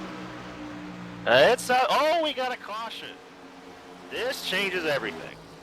Well, that's a famous word here at LSRTV. When that changes everything, we'll try to get a replay up on the board of what happened, trying to figure out exactly which cars were involved in that one there. And I'm having a hard time finding that one. So the 00 looks like the 00 was involved. Shane Meir was involved in that one, and he was in that second pack with running with the 19 of Curtis Young and William Moore. So problems for him down the back straightaway, and it looked like he had a little bit of help maybe with a couple of cars there on the outside, and coming off of turn number 2, looks like the two of them just really ran out of racing room. One of them maybe have came down into him, and a tough break right there for the 00, who had been running good. He was in that second pack trying to make themselves up to the front, but this definitely changes everything, guys, and obviously the guys can make it to the end, but now when you're talking about these tires, do we see these guys come down pit road this time? Oh, no question. You're coming down here. They ran about 15 to 20 laps on those tires, so no question you're coming in. Yeah, Justin, with only 9 cars on the lead lap right now, I mean it's a no-lose situation, honestly, for any of these guys to come down pit road, right? No, none at all, because once you come down pit road and take those 4 fresh tires, especially if you're somebody like Curtis Young, you have a fast race car, you got a teammate with you, why not pit and take 4 tires and see what happens? And really, if you got some damage on your car, it's really a good thing to do. And how about that? Ray Rittenauer, Matthew Quick to pit road, and everybody else stays out. And what a call that is. And if I'm Rittenauer and Quick, I'm going to draft in tandem my way back to the front. Yeah. Yeah, the only benefit for them guys, obviously, Josh, is that they can work together. Their teammates, they'll be able to work together to try to get up through the top 10 and get back up to the lead for a chance to win. But I really think the two of them thought they were fooling the 20, and I'm really surprised, honestly, that the 19 and the rest of that second group stayed out. I really am surprised at that. The only thing they can look at is maybe that the fact that there's only 10 laps to go right now as they cross that start-finish line. So, you know, after they get going, if there's a quick caution, the race obviously is going to be called, and Dylan Brockwell obviously choosing to take the track position, and for him, got to be pretty happy. He's got cars technically that were slower than him right now behind him on this restart, so it should be fun. Yeah, and there's only about 4 of them that stayed out. Looking at it, it looks like the 20 is going to be out in front. Obviously, Lewis is going to be second, Curtis Young, and then William Moore stayed out, but everybody else came in. Matt Quick and Ray Rittenauer. Well, Sean Meyer actually stayed out as well, but everybody else. So they're going to probably start 6th and 7th. I don't know, guys. Those 4 tires, it's a big deal. You know, after we just said, you know, earlier in the race, 5 laps are already pushing. So if they can get to that outside and make it stick and get around these guys, they definitely have a chance to go by. And then I really don't think they have a chance. Yeah, the question or the opportunity that they're going to need is obviously to find each other rather quickly once they get going here. It looks like we'll see when the timing goes by here, but it looks like they're going to be lined up right now, right behind each other. And with that said, that means they're going to start on different lines. So the question is going to be how quickly they can get jumbled back up together here as we'll see everybody start to come across here. It looks like they're going to restart 6th and 7th, like you said. So obviously, they're going to have to get together rather quickly here if they're going to want to be able to make this push to the front here. Right now, there's 9 laps left to go here, and by the time we get to green flag, we'll probably be looking at about 7 to go. Yeah, going to be roughly about that. And if anybody's going to spin and cause a caution, you're going to need to do it roughly before the 5 to go mark. And once you hit that 5 to go mark, the next flag will probably end the race with being so many lap cars on the track at the moment. You got 10 cars now on the lead lap.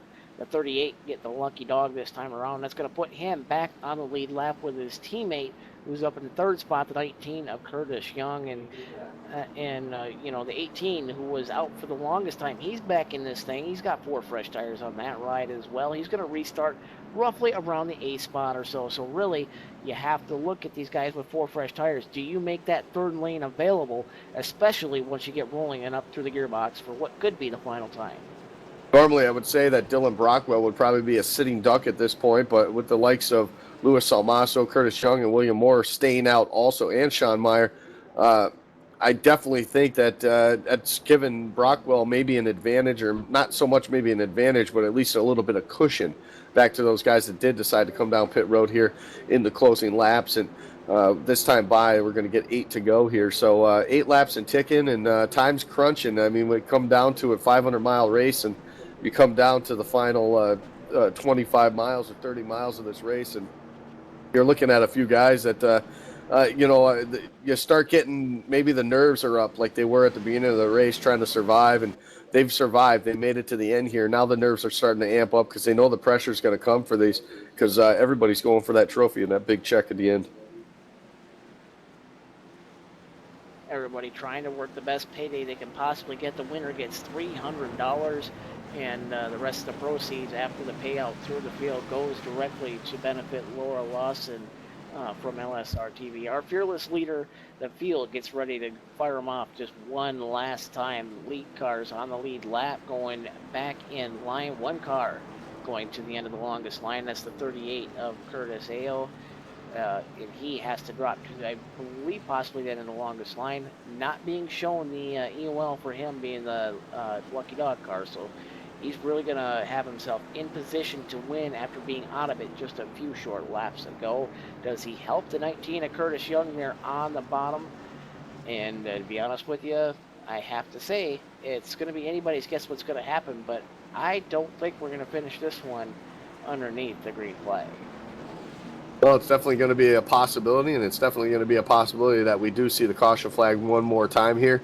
Like you said, though, once we get to that 5 or 4 mark threshold, a caution that comes out at that point would obviously end this race under caution, and then we'll have to ride around a few laps at a slower speed. But for the time being, if we have one in the next lap or so, we could have that possibility for a final dash to the finish. Pace car, though, this time going to look to the safety of pit road one more time. The American Ethanol green flag will wave in the air. Dylan Brockwell back on the throttle. He's got the 88 of Luis Salmaso on the outside. The bottom side, a pretty good jump, though. The 19 giving some help to the 20. That's Curtis Young. I tell you what, that 78 actually got a little bit of damage there in the back of that, the blue car. I'm not sure which one that is right now. I think it's Sean Meyer, the 00, but a little bit of damage on that left front of the 78. It didn't really go. Is that 89 is going to really have to drop back. Oh, cars! There's cars wrecking back behind. Oh, no, that might be it. It might be it, but it might be not. It might have a one-lap shootout. Unfortunately, that's not going to give those guys enough time, but it's going to probably be a green-white checker, as I'm hearing. Hopefully, but as we go back and hopefully see what caused that issue, it's coming off of turn 2, and the 44 was slow, and we have many cars in that accident. Yeah, the cars that were involved with that were lap down machines. It looks like all of the front runners that were on the lead lap managed to survive that one there. Dylan Brockwell, of course, if we get a one-lap shootout, I think he might like it, because we had about a lap right there. He was able to hold off and fend for that lead. He had, of course, a good push from that 19 on the restart there.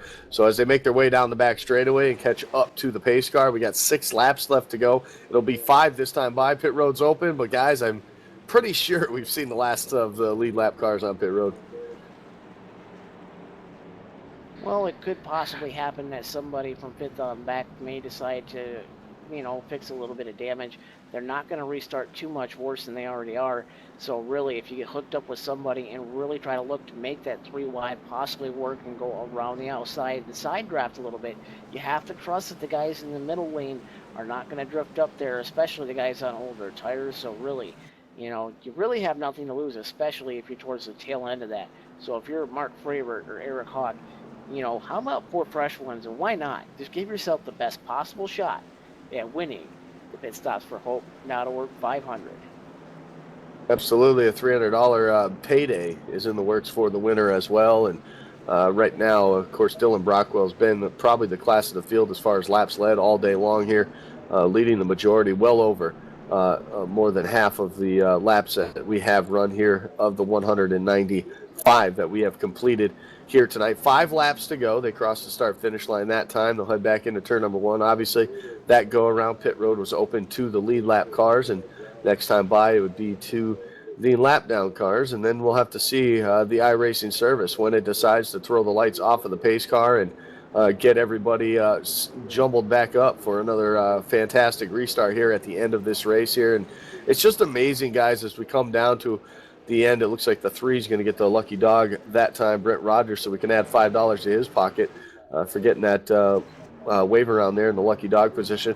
That'll put us with 11 cars in the lead lap. But it's just amazing, guys, when you come down to a 500-mile race, that it really only comes down to, the last 6 or 7 miles really to of what's going to decide this, and everything in between and at the beginning was all just for basically the opportunity to put yourself up here in this top group and the top 10 currently right now that are on the lead lap with the opportunity to win.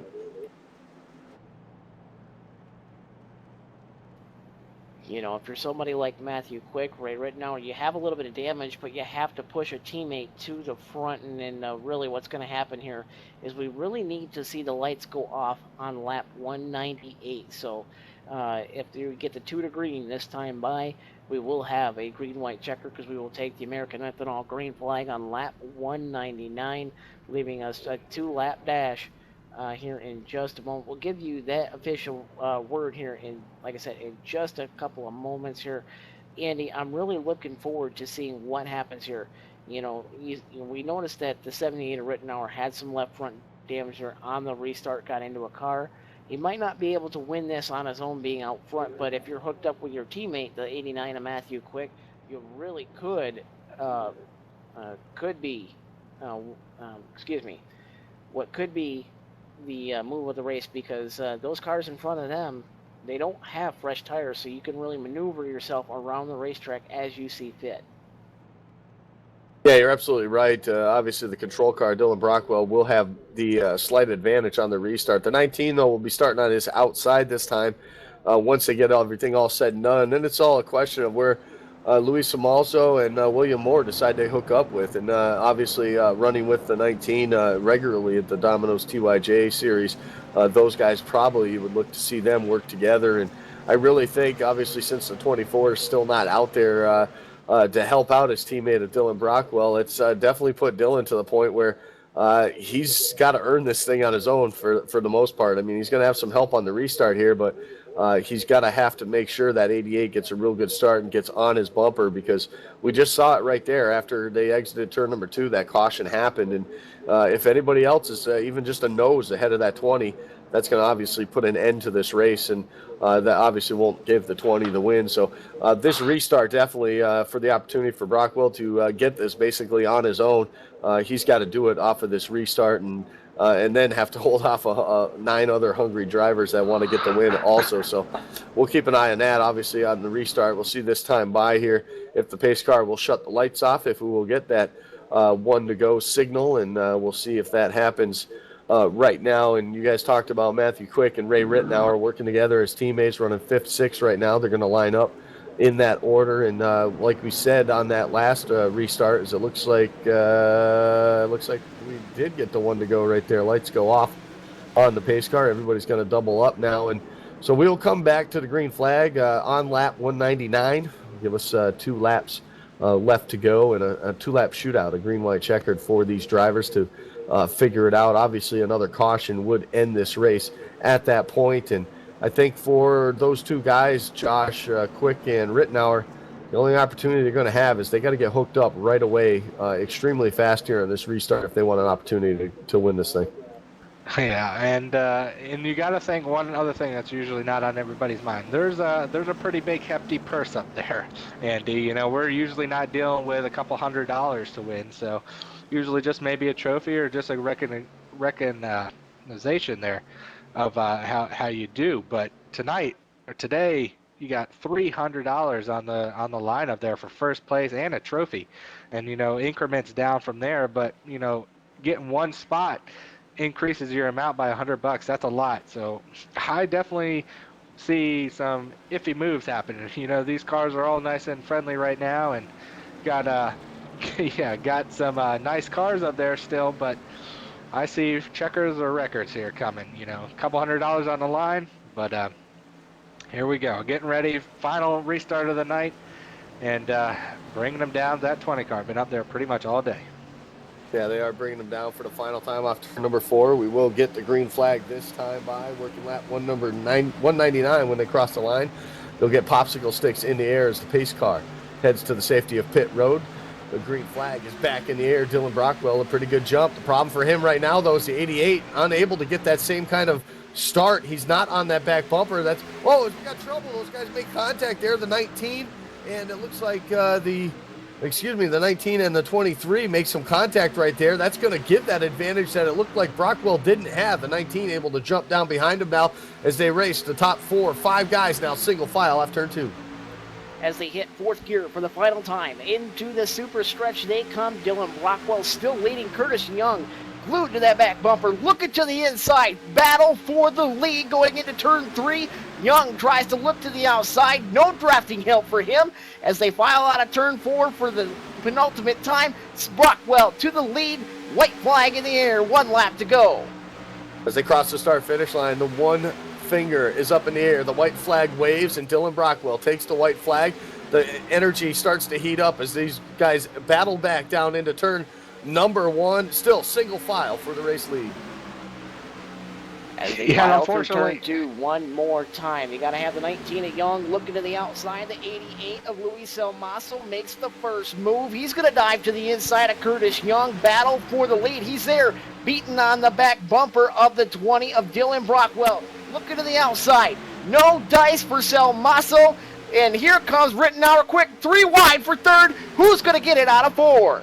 Off of turn number 4, Dylan Brockwell going to hang on to that lead. He's going to drop to the yellow line. 88 to the high side. Brockwell, he's going to hold him off and win. He's going to win here at Daytona, 500 miles, and it comes down to that. And the 20 machine able to hold off the rest of the field with no help. And he is going to go to victory lane. Dylan Brockwell comes home with the Pit Stops for Hope.org 500, benefiting Laura Lawson. What an amazing run right there. But I'll tell you, that line he was running, guys, I'll start with you, Josh. He was going up, he was going down. He was really breaking the draft of that 19. It started with him. Once the 88 got there, he just had no help to get around the 20, and the 20 was able to get it done. Yeah, not at all. And yeah, he definitely was able to do what needed to be done to get the lead and win tonight. But I think that actually the best battle there was for 3rd. We had 3 wide in the last corner as we got some post-race activity. 6 is kind of upset with the 89, but we have some issues going on here. But anyway, it was definitely a good battle come to the finish there. I'm really surprised, just as you said, Dylan was able to pull it off. Even seeing his teammate there, the 24, finished back 65 laps down. So. But you know, out on the track right now, celebrations are continuing for Dylan, and he's burning it down a little bit. I'd be burning it down. You know, he just won a couple $100, whether he donates it back or not. He still gets that trophy no matter what. So, good race for him tonight. Top 5 are going to be Brockwell, Luis Salmosa, Matthew Quick coming to the line. Ray Rittenauer finishes P4, and Curtis Young was able to hold off any other Chargers for P5. So good night for everybody. Yeah, and 500 miles, it comes down to all that last restart there with 2 to go. Paul, man, it was pretty exciting. The 89 and Matt Quick and the 78 of Ray Rittenauer did try to make a move there at the end. It looked like the 19 maybe trying to block or something. He went up the track just a little bit, got into the 78. That kind of really stumped that momentum that those guys did have. So that would obviously end that at that point. But man, what a fantastic race. A really clean race overall, too. I think, we did it just over 3 hours. That's a pretty good race for 500 miles. Yeah, not too bad. I'm kind of surprised nobody can make the move on, but I think the 20 was just that good all day today.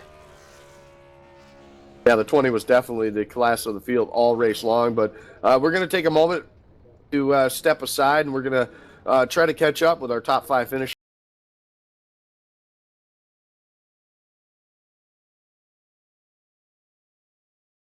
of sim racing.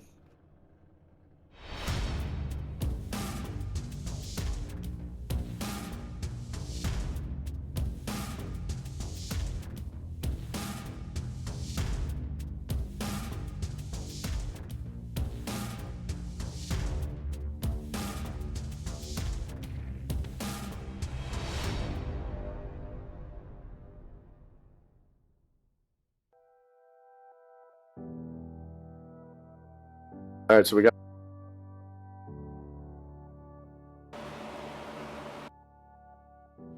The partnership with iRacing.com, originated with Grand Am Road Racing back in 2010, is involved to where it is today. The partnership with IMSA.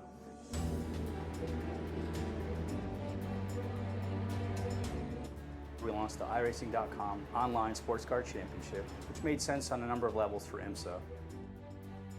Many of our fans, in fact, many of our competitors in this series are avid iRacing sim racers, so the partnership was natural in that regard. The iRacing community clearly has an interest in motorsports, and this partnership allows us to showcase the uniqueness of our racing series and the strategy behind endurance racing.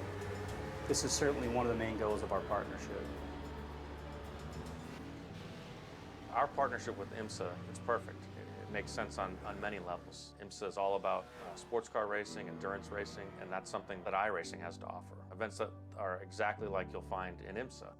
The Daytona 24, the Sebring 12-hour, Watkins Glen 6 hours, and the Petit Le Mans event held at Road Atlanta. You can choose from the Corvette Daytona prototype or any number of the GT cars that we have to offer. The combination of those cars makes for great mixed class racing with variable speeds. The Corvette DP that's in iRacing is an exact model of the Whelen Corvette that races in the IMSA series. Eric Kern was very helpful in getting us data and all the bits and pieces that we needed to complete the project. All the tracks on iRacing are laser scanned, so they're exact replicas of what the real-world drivers get to experience in the IMSA series. You can race on nearly every track that IMSA drivers race on.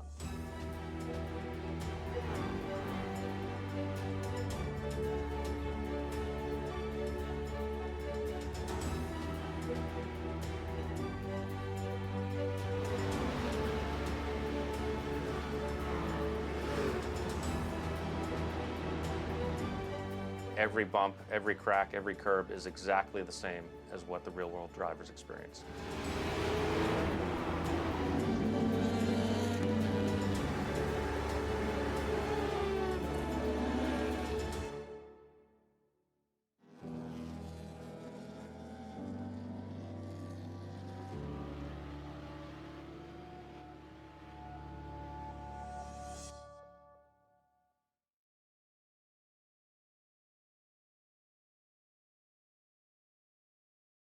Welcome back to Daytona International Speedway. We just saw the conclusion of the Pit Stops for Hope.org 500, benefiting Laura Lawson. 500 miles was completed here at Daytona, and I'm sure we got some worn-out drivers. We're going to get set and talk to them. And first, I'm going to throw it down to Paul Fugate, who is caught up with our fifth-place finisher. That's Curtis Young.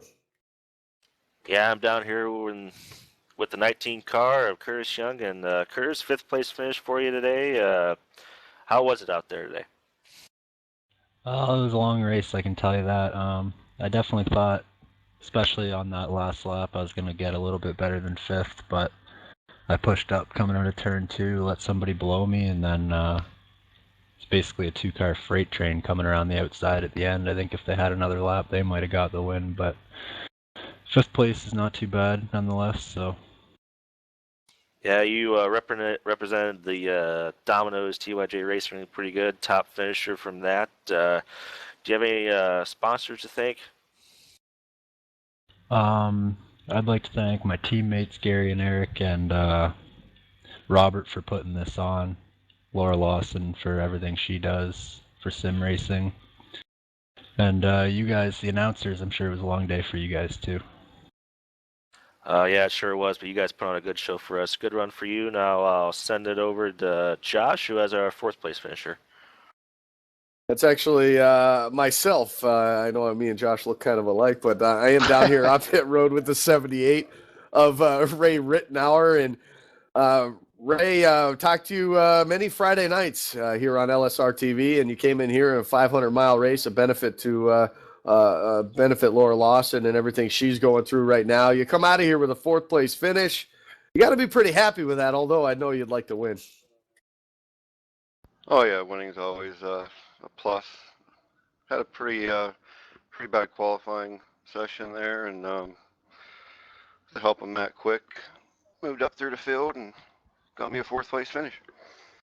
Yeah, the first half of the race, though, we found you way back in the back of the pack, right around the 30th mark area. Was that part of your strategy today, just for the first half of the race, to kind of stay out of the mayhem, and then once that halfway point came, that's when we saw you up in the top 10 and really helping that 89 get through up to the front.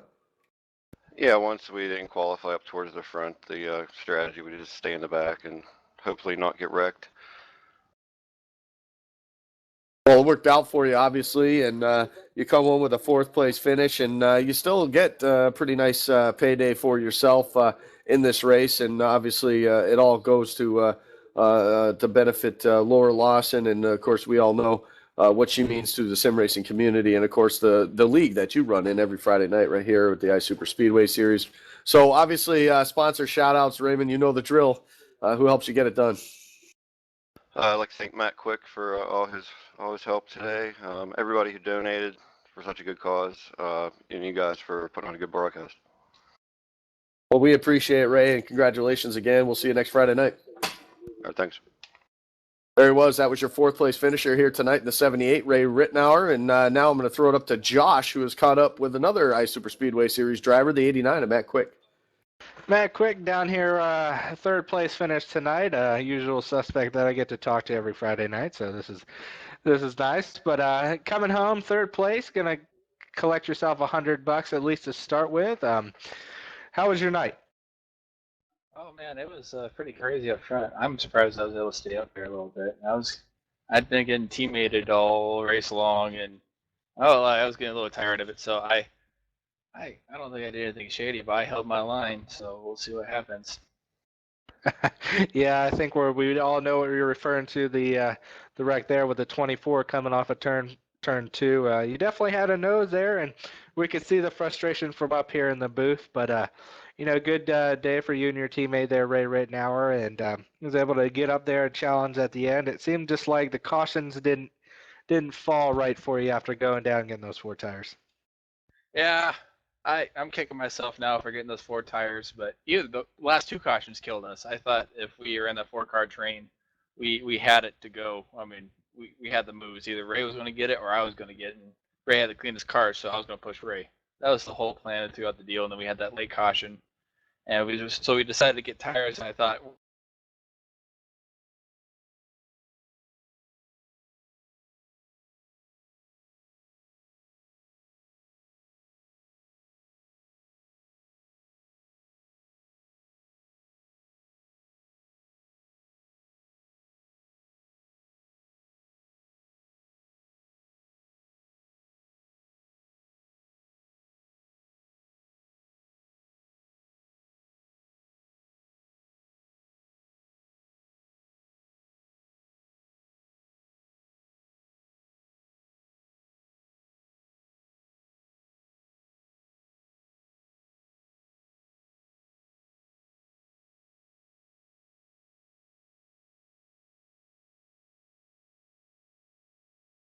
Well, it looks like we're having some technical difficulties with the service of TeamSpeak here, and sorry that cut out our interview there with Matt Quick. We're going to see if we can fix things up for a second. We'll take a little short break here, try to see if we can get things to fix back up. But we'll take that break. We'll take a moment. We'll get a commercial.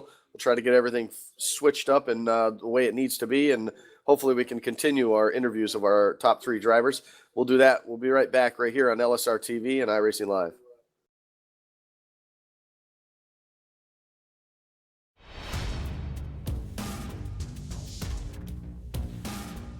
I can't even get into TeamSpeak.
for IMSA.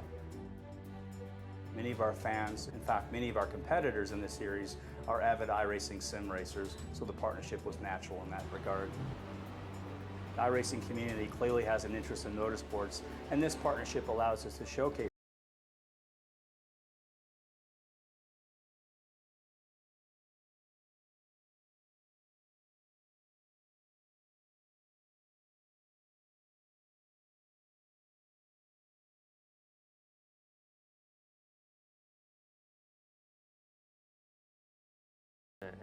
and all the bits and pieces that we needed to complete the project. All the tracks on iRacing are laser scanned, so they're exact replicas of what the real-world drivers get to experience in the IMSA series. You can race on nearly every track that IMSA drivers race on.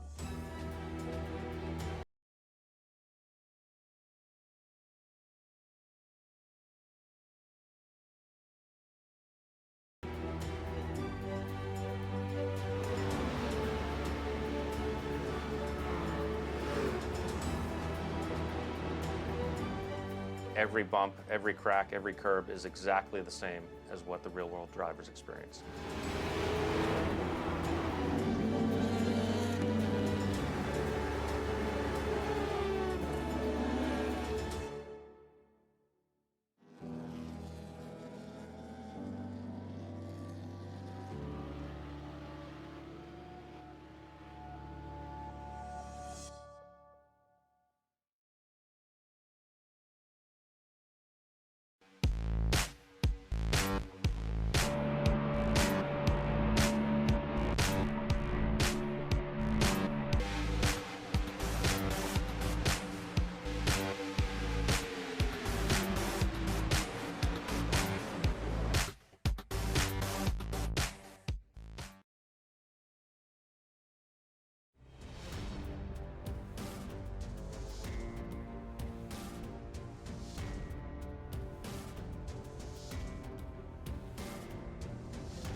We're back here live at Daytona International Speedway, and I believe we've fixed everything. And now hopefully you can all hear us right here live on the channel again. And with that said, we were talking to our third place finisher, Matt Quick, and we'll continue to do that now as we'll send it back down to pit road for Josh Ball, and he has caught up with Matt Quick. Matt Quick, once again, we're here down on pit road, still standing around, just playing some football at this point. But a good third place finish for you tonight, and able to represent I Super Speedway pretty well here for this great event tonight for Laura Lawson. Oh yeah, man, we had a great race tonight. Somehow we hung up in the front all day long. I was not expecting that. I wasn't sure what was going to happen because Ray qualified all the way in the back. I don't know, he messed up something on his qualifying laps, and so we just kind of played the strategy, and Ray took us 2 tires to get up there, and thankfully he cleared all the wrecks, so that really did help. Yeah, he definitely was able to get up through there, and you had some interesting moments of your own. A little bit of damage there coming to the end of the race, and I'm sure that didn't help very much. But good all in all finish. You walk away with $100 tonight, so that'll definitely help you out, or donate it back to Laura Lawson, whichever you choose. But definitely a great finish for the Dingleberry Motorsports Chevrolet. Any sponsor shout outs you'd like to thank, and anything you'd like to say, and anybody else out there? Well, unfortunately, we got 3rd place finish. We were looking for a #1 finish, of course, like anything else. We should have took that last 4 tires, but hey, everything's 2020 after it's over. But I got to thank Squatty Potty, pushing, shoving, heaving. Get a Squatty Potty. It opens up that sphincter to help you poop. All right. And then Dingleberry Motorsports with Ray. I could have done without Ray because I got all damaged up at the beginning there. Shout out to Dylan for being such a badass running that race. He deserved that. He led the most laps. I think he led like over 100. And watch us on LSRTV right here, same place on Friday nights, starting at about 9 Eastern. There you go. All right, again, that's Matt Quick. Me and him get to tango on Friday nights here on LSR TV, and got together last night, so if you're gonna want to check that out, me and Matt Quick got to crash together. So, but I'm gonna slide over here next to our second place finisher, Lewis. How, how was your finish there? We saw you battling up there last crazy couple laps. We had cautions, breed cautions there with about 10 to go, 2 restarts, and walk away second in the 88. Hey guys, good afternoon. Thanks for the broadcast, by the way. This is awesome. The whole race was crazy, crazy. I don't know how long I went those last 40, 50 laps without breathing, just making sure that we could stay up front. And that those last couple laps, they were insane. They were crazy. A lot of people negotiating back and forth during the yellow. Who's gonna go with who? When are we going? What are we gonna do? We ran pretty solid. Me and the 20 all race long in that 4-car pack. So we kind of made an agreement that I was gonna push him if I had a chance, and then the last lap we were gonna decide going by the line, and that's what happened. Got a run out of the 19 coming out of turn 2. I don't know what happened. He pushed a little bit.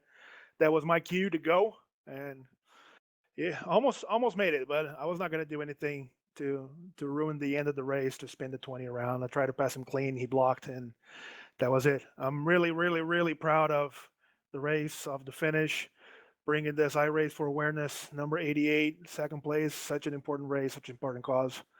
Really happy, guys. I cannot describe how happy I am of being able to pull this off. Yeah, that's definitely an awesome finish. Going home $200 richer tonight with that great pass on the backstretch there. That, as you were talking about, that 19 actually unfortunately dropped back to 5th place at the end of the race. Just pushed up a little bit, but definitely out here for the cause, Laura Lawson. The reason why we're all here today, and thanks to everybody that's donated to her, yourself included. Once again, ask you if you have any other shout outs before we let you go today, and we'll send it down to Victory Lane after that. Just give a big shout out to all my buddies at ECR League that were supporting me to run this race on behalf of them. I Race for Awareness. Give a big shout out to Michael Kinner that runs that page, that effort with me. So a big shout out to them. Big shout out to you guys for putting this together. This is an awesome thing. Hope everything that Laura and her family are doing, and that everything goes smoothly, and hope everything that we're doing paid off and can help. That's all we can do. Send every ounce of positive energy to her, and pretty sure with everybody pulling for her, things are going to be easy, and we're not going to have a problem. She's going to be the same, and we're all going to be good to go. Continue to do this for a long time. Thanks again, guys. Thanks for everybody that was running, and see you guys on the next one. Let me know. I'll be here. There you go, Luis Salmaso, second place finisher tonight in that 88 Chevrolet. Now I'm going to send it down to Andy in Gatorade Victory Lane. He's caught up with your winner, Dylan. That's right. I am down here in Victory Lane, and quite frankly, it's a name I've interviewed quite a bit in Victory Lane over the last couple of years in some other leagues, but Dylan Brockwell has made his way to Victory Lane. He was the class of the field all day long here at Daytona, leading the majority of the laps since lap 40, basically, when he took over the race lead. But he's here now, Dylan Brockwell, and man, congratulations. What an awesome win for you. Thank you, man. I was just listening to the broadcast. It's going to be hard to follow up Luis's interview there. He super nice guy and just positive energy all around him, and kudos to him for finishing second. That's awesome.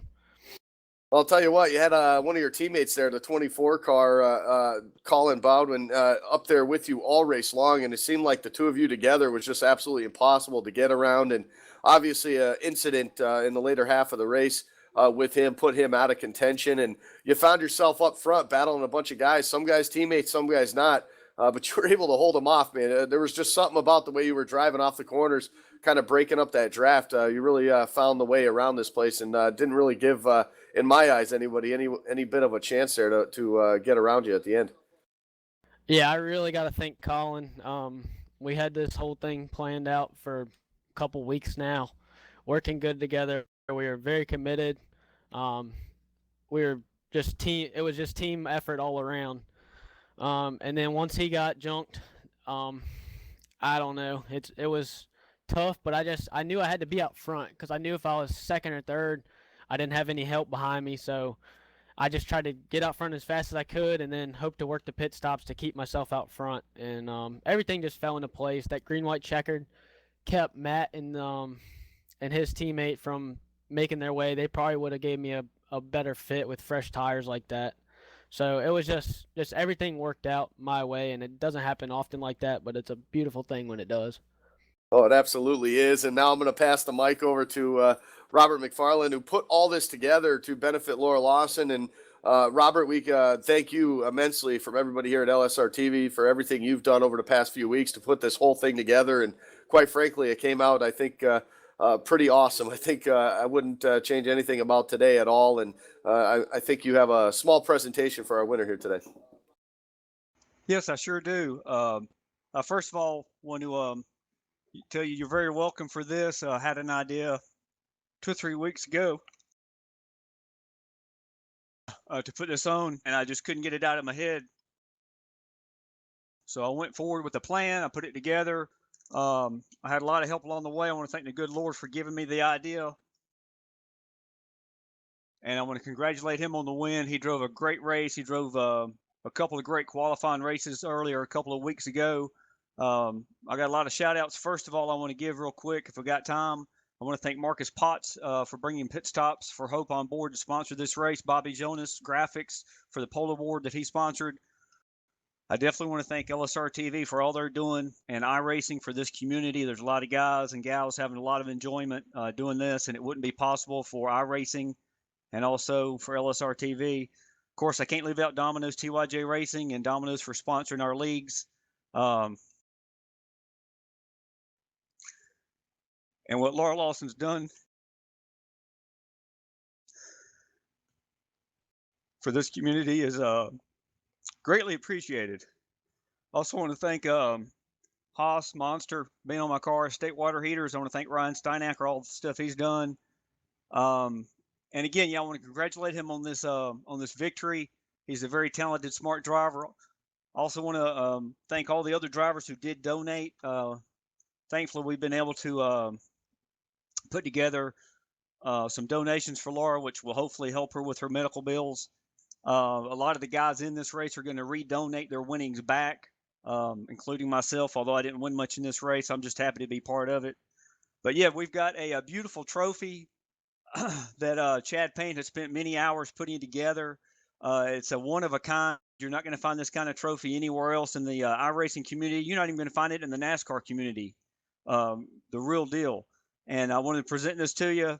You drove a great race. You deserve this. It's something that hopefully you'll put on your wall at home and be very proud of. Congratulations. Thank you, Robert. I just want to say thank you for everything you've done to give a bunch of guys a place to come and race and make it feel like we're doing something for somebody else. It's just amazing. I can't put into words how great that is, that you are always thinking of other people and putting something like this. I know we raised a lot of money for Laura, and I really wish her the best. And I know she's a big part of this LSR TV and does a lot for the community as well. And it's people like you and her who keep this going. Well, there you have it. Some heartfelt words from both Robert and our winner today, Dylan Brockwell. And Dylan, I know this one will go down as probably one of your most memorable wins that you've had over your iRacing career in whichever league or whichever official series that you've been running in. But this one's definitely got to be top of the charts for now. Yeah, this one stacks way up there. This one stacks above some of the real life racing wins I've had. Just the preparation and weeks of thinking about this race, and I think I was more nervous on that last restart than I would pulling on the track for a big go-kart race. So it's just awesome. I got to thank Colin, Josh Ayer, MD Designs, DBR, the whole team, Cullen Roberts, all of them for hanging in there. They were in the team speak, pepping me up on the restart. Ryan Hill, he was in there giving me words of wisdom. So it's just not just me. It's a whole team behind me. We're growing, trying to get a little bigger and better. So we're working on it. Well, working on it. This is definitely a step in that direction. We congratulate you again here, everyone from LSRTV, on this big win and a big day here for iRacing in general. And we congratulate you again on a fantastic run and a good win. Thank you, Andy. It was awesome talking to you again too. Absolutely. A blast from the past is definitely what it's been. Dylan Brockwell coming home with the victory here today at just a memorable race, Josh and Paul, that now that Paul's been able to join us here too for this pitstopsforhope.org 500, of course, benefiting Laura Lawson. And I just I guess, final thoughts on everything that went down here today. I just thought overall, we'll start with you, Paul, about, what we saw here today. And it was pretty close to what we saw last week. A pretty good race, and it came down to the end, and that's exactly what more can you ask for? Yeah, I mean, we put on a good race today. I guess the big thing is we're thinking about our good buddy and pal, Laura. This was all for her today. I'm glad of all the money we raised, and that was the major thing here, was to help her out with her medical costs, and hopefully all the viewers out there went to her GoFundMe page to help her with her medical costs. And this was a great race today. I was glad to be here. It absolutely was. Josh, man, a couple of your guys you're used to racing with, they can hold their heads a big smile, and I'm sure Rod Flagg's probably pretty happy too that he had a pretty good showing from a couple of his drivers from his league, and to come home third and fourth here for those two, Matt Quick and Ray Rittenauer. That's a pretty big deal, I think, for the series itself that you guys race in on Friday nights right here on LSRTV. But not only for that, for themselves to have a good run. But what are your final thoughts as we leave Daytona here today? Yeah, I'll speak quick on the race. The race was definitely something that's, a lot of guys don't get to go out there and do. It's a long race, a couple hours. Went green around 1:25 today, and it's now 5:11, almost 4 hours. So definitely a long race.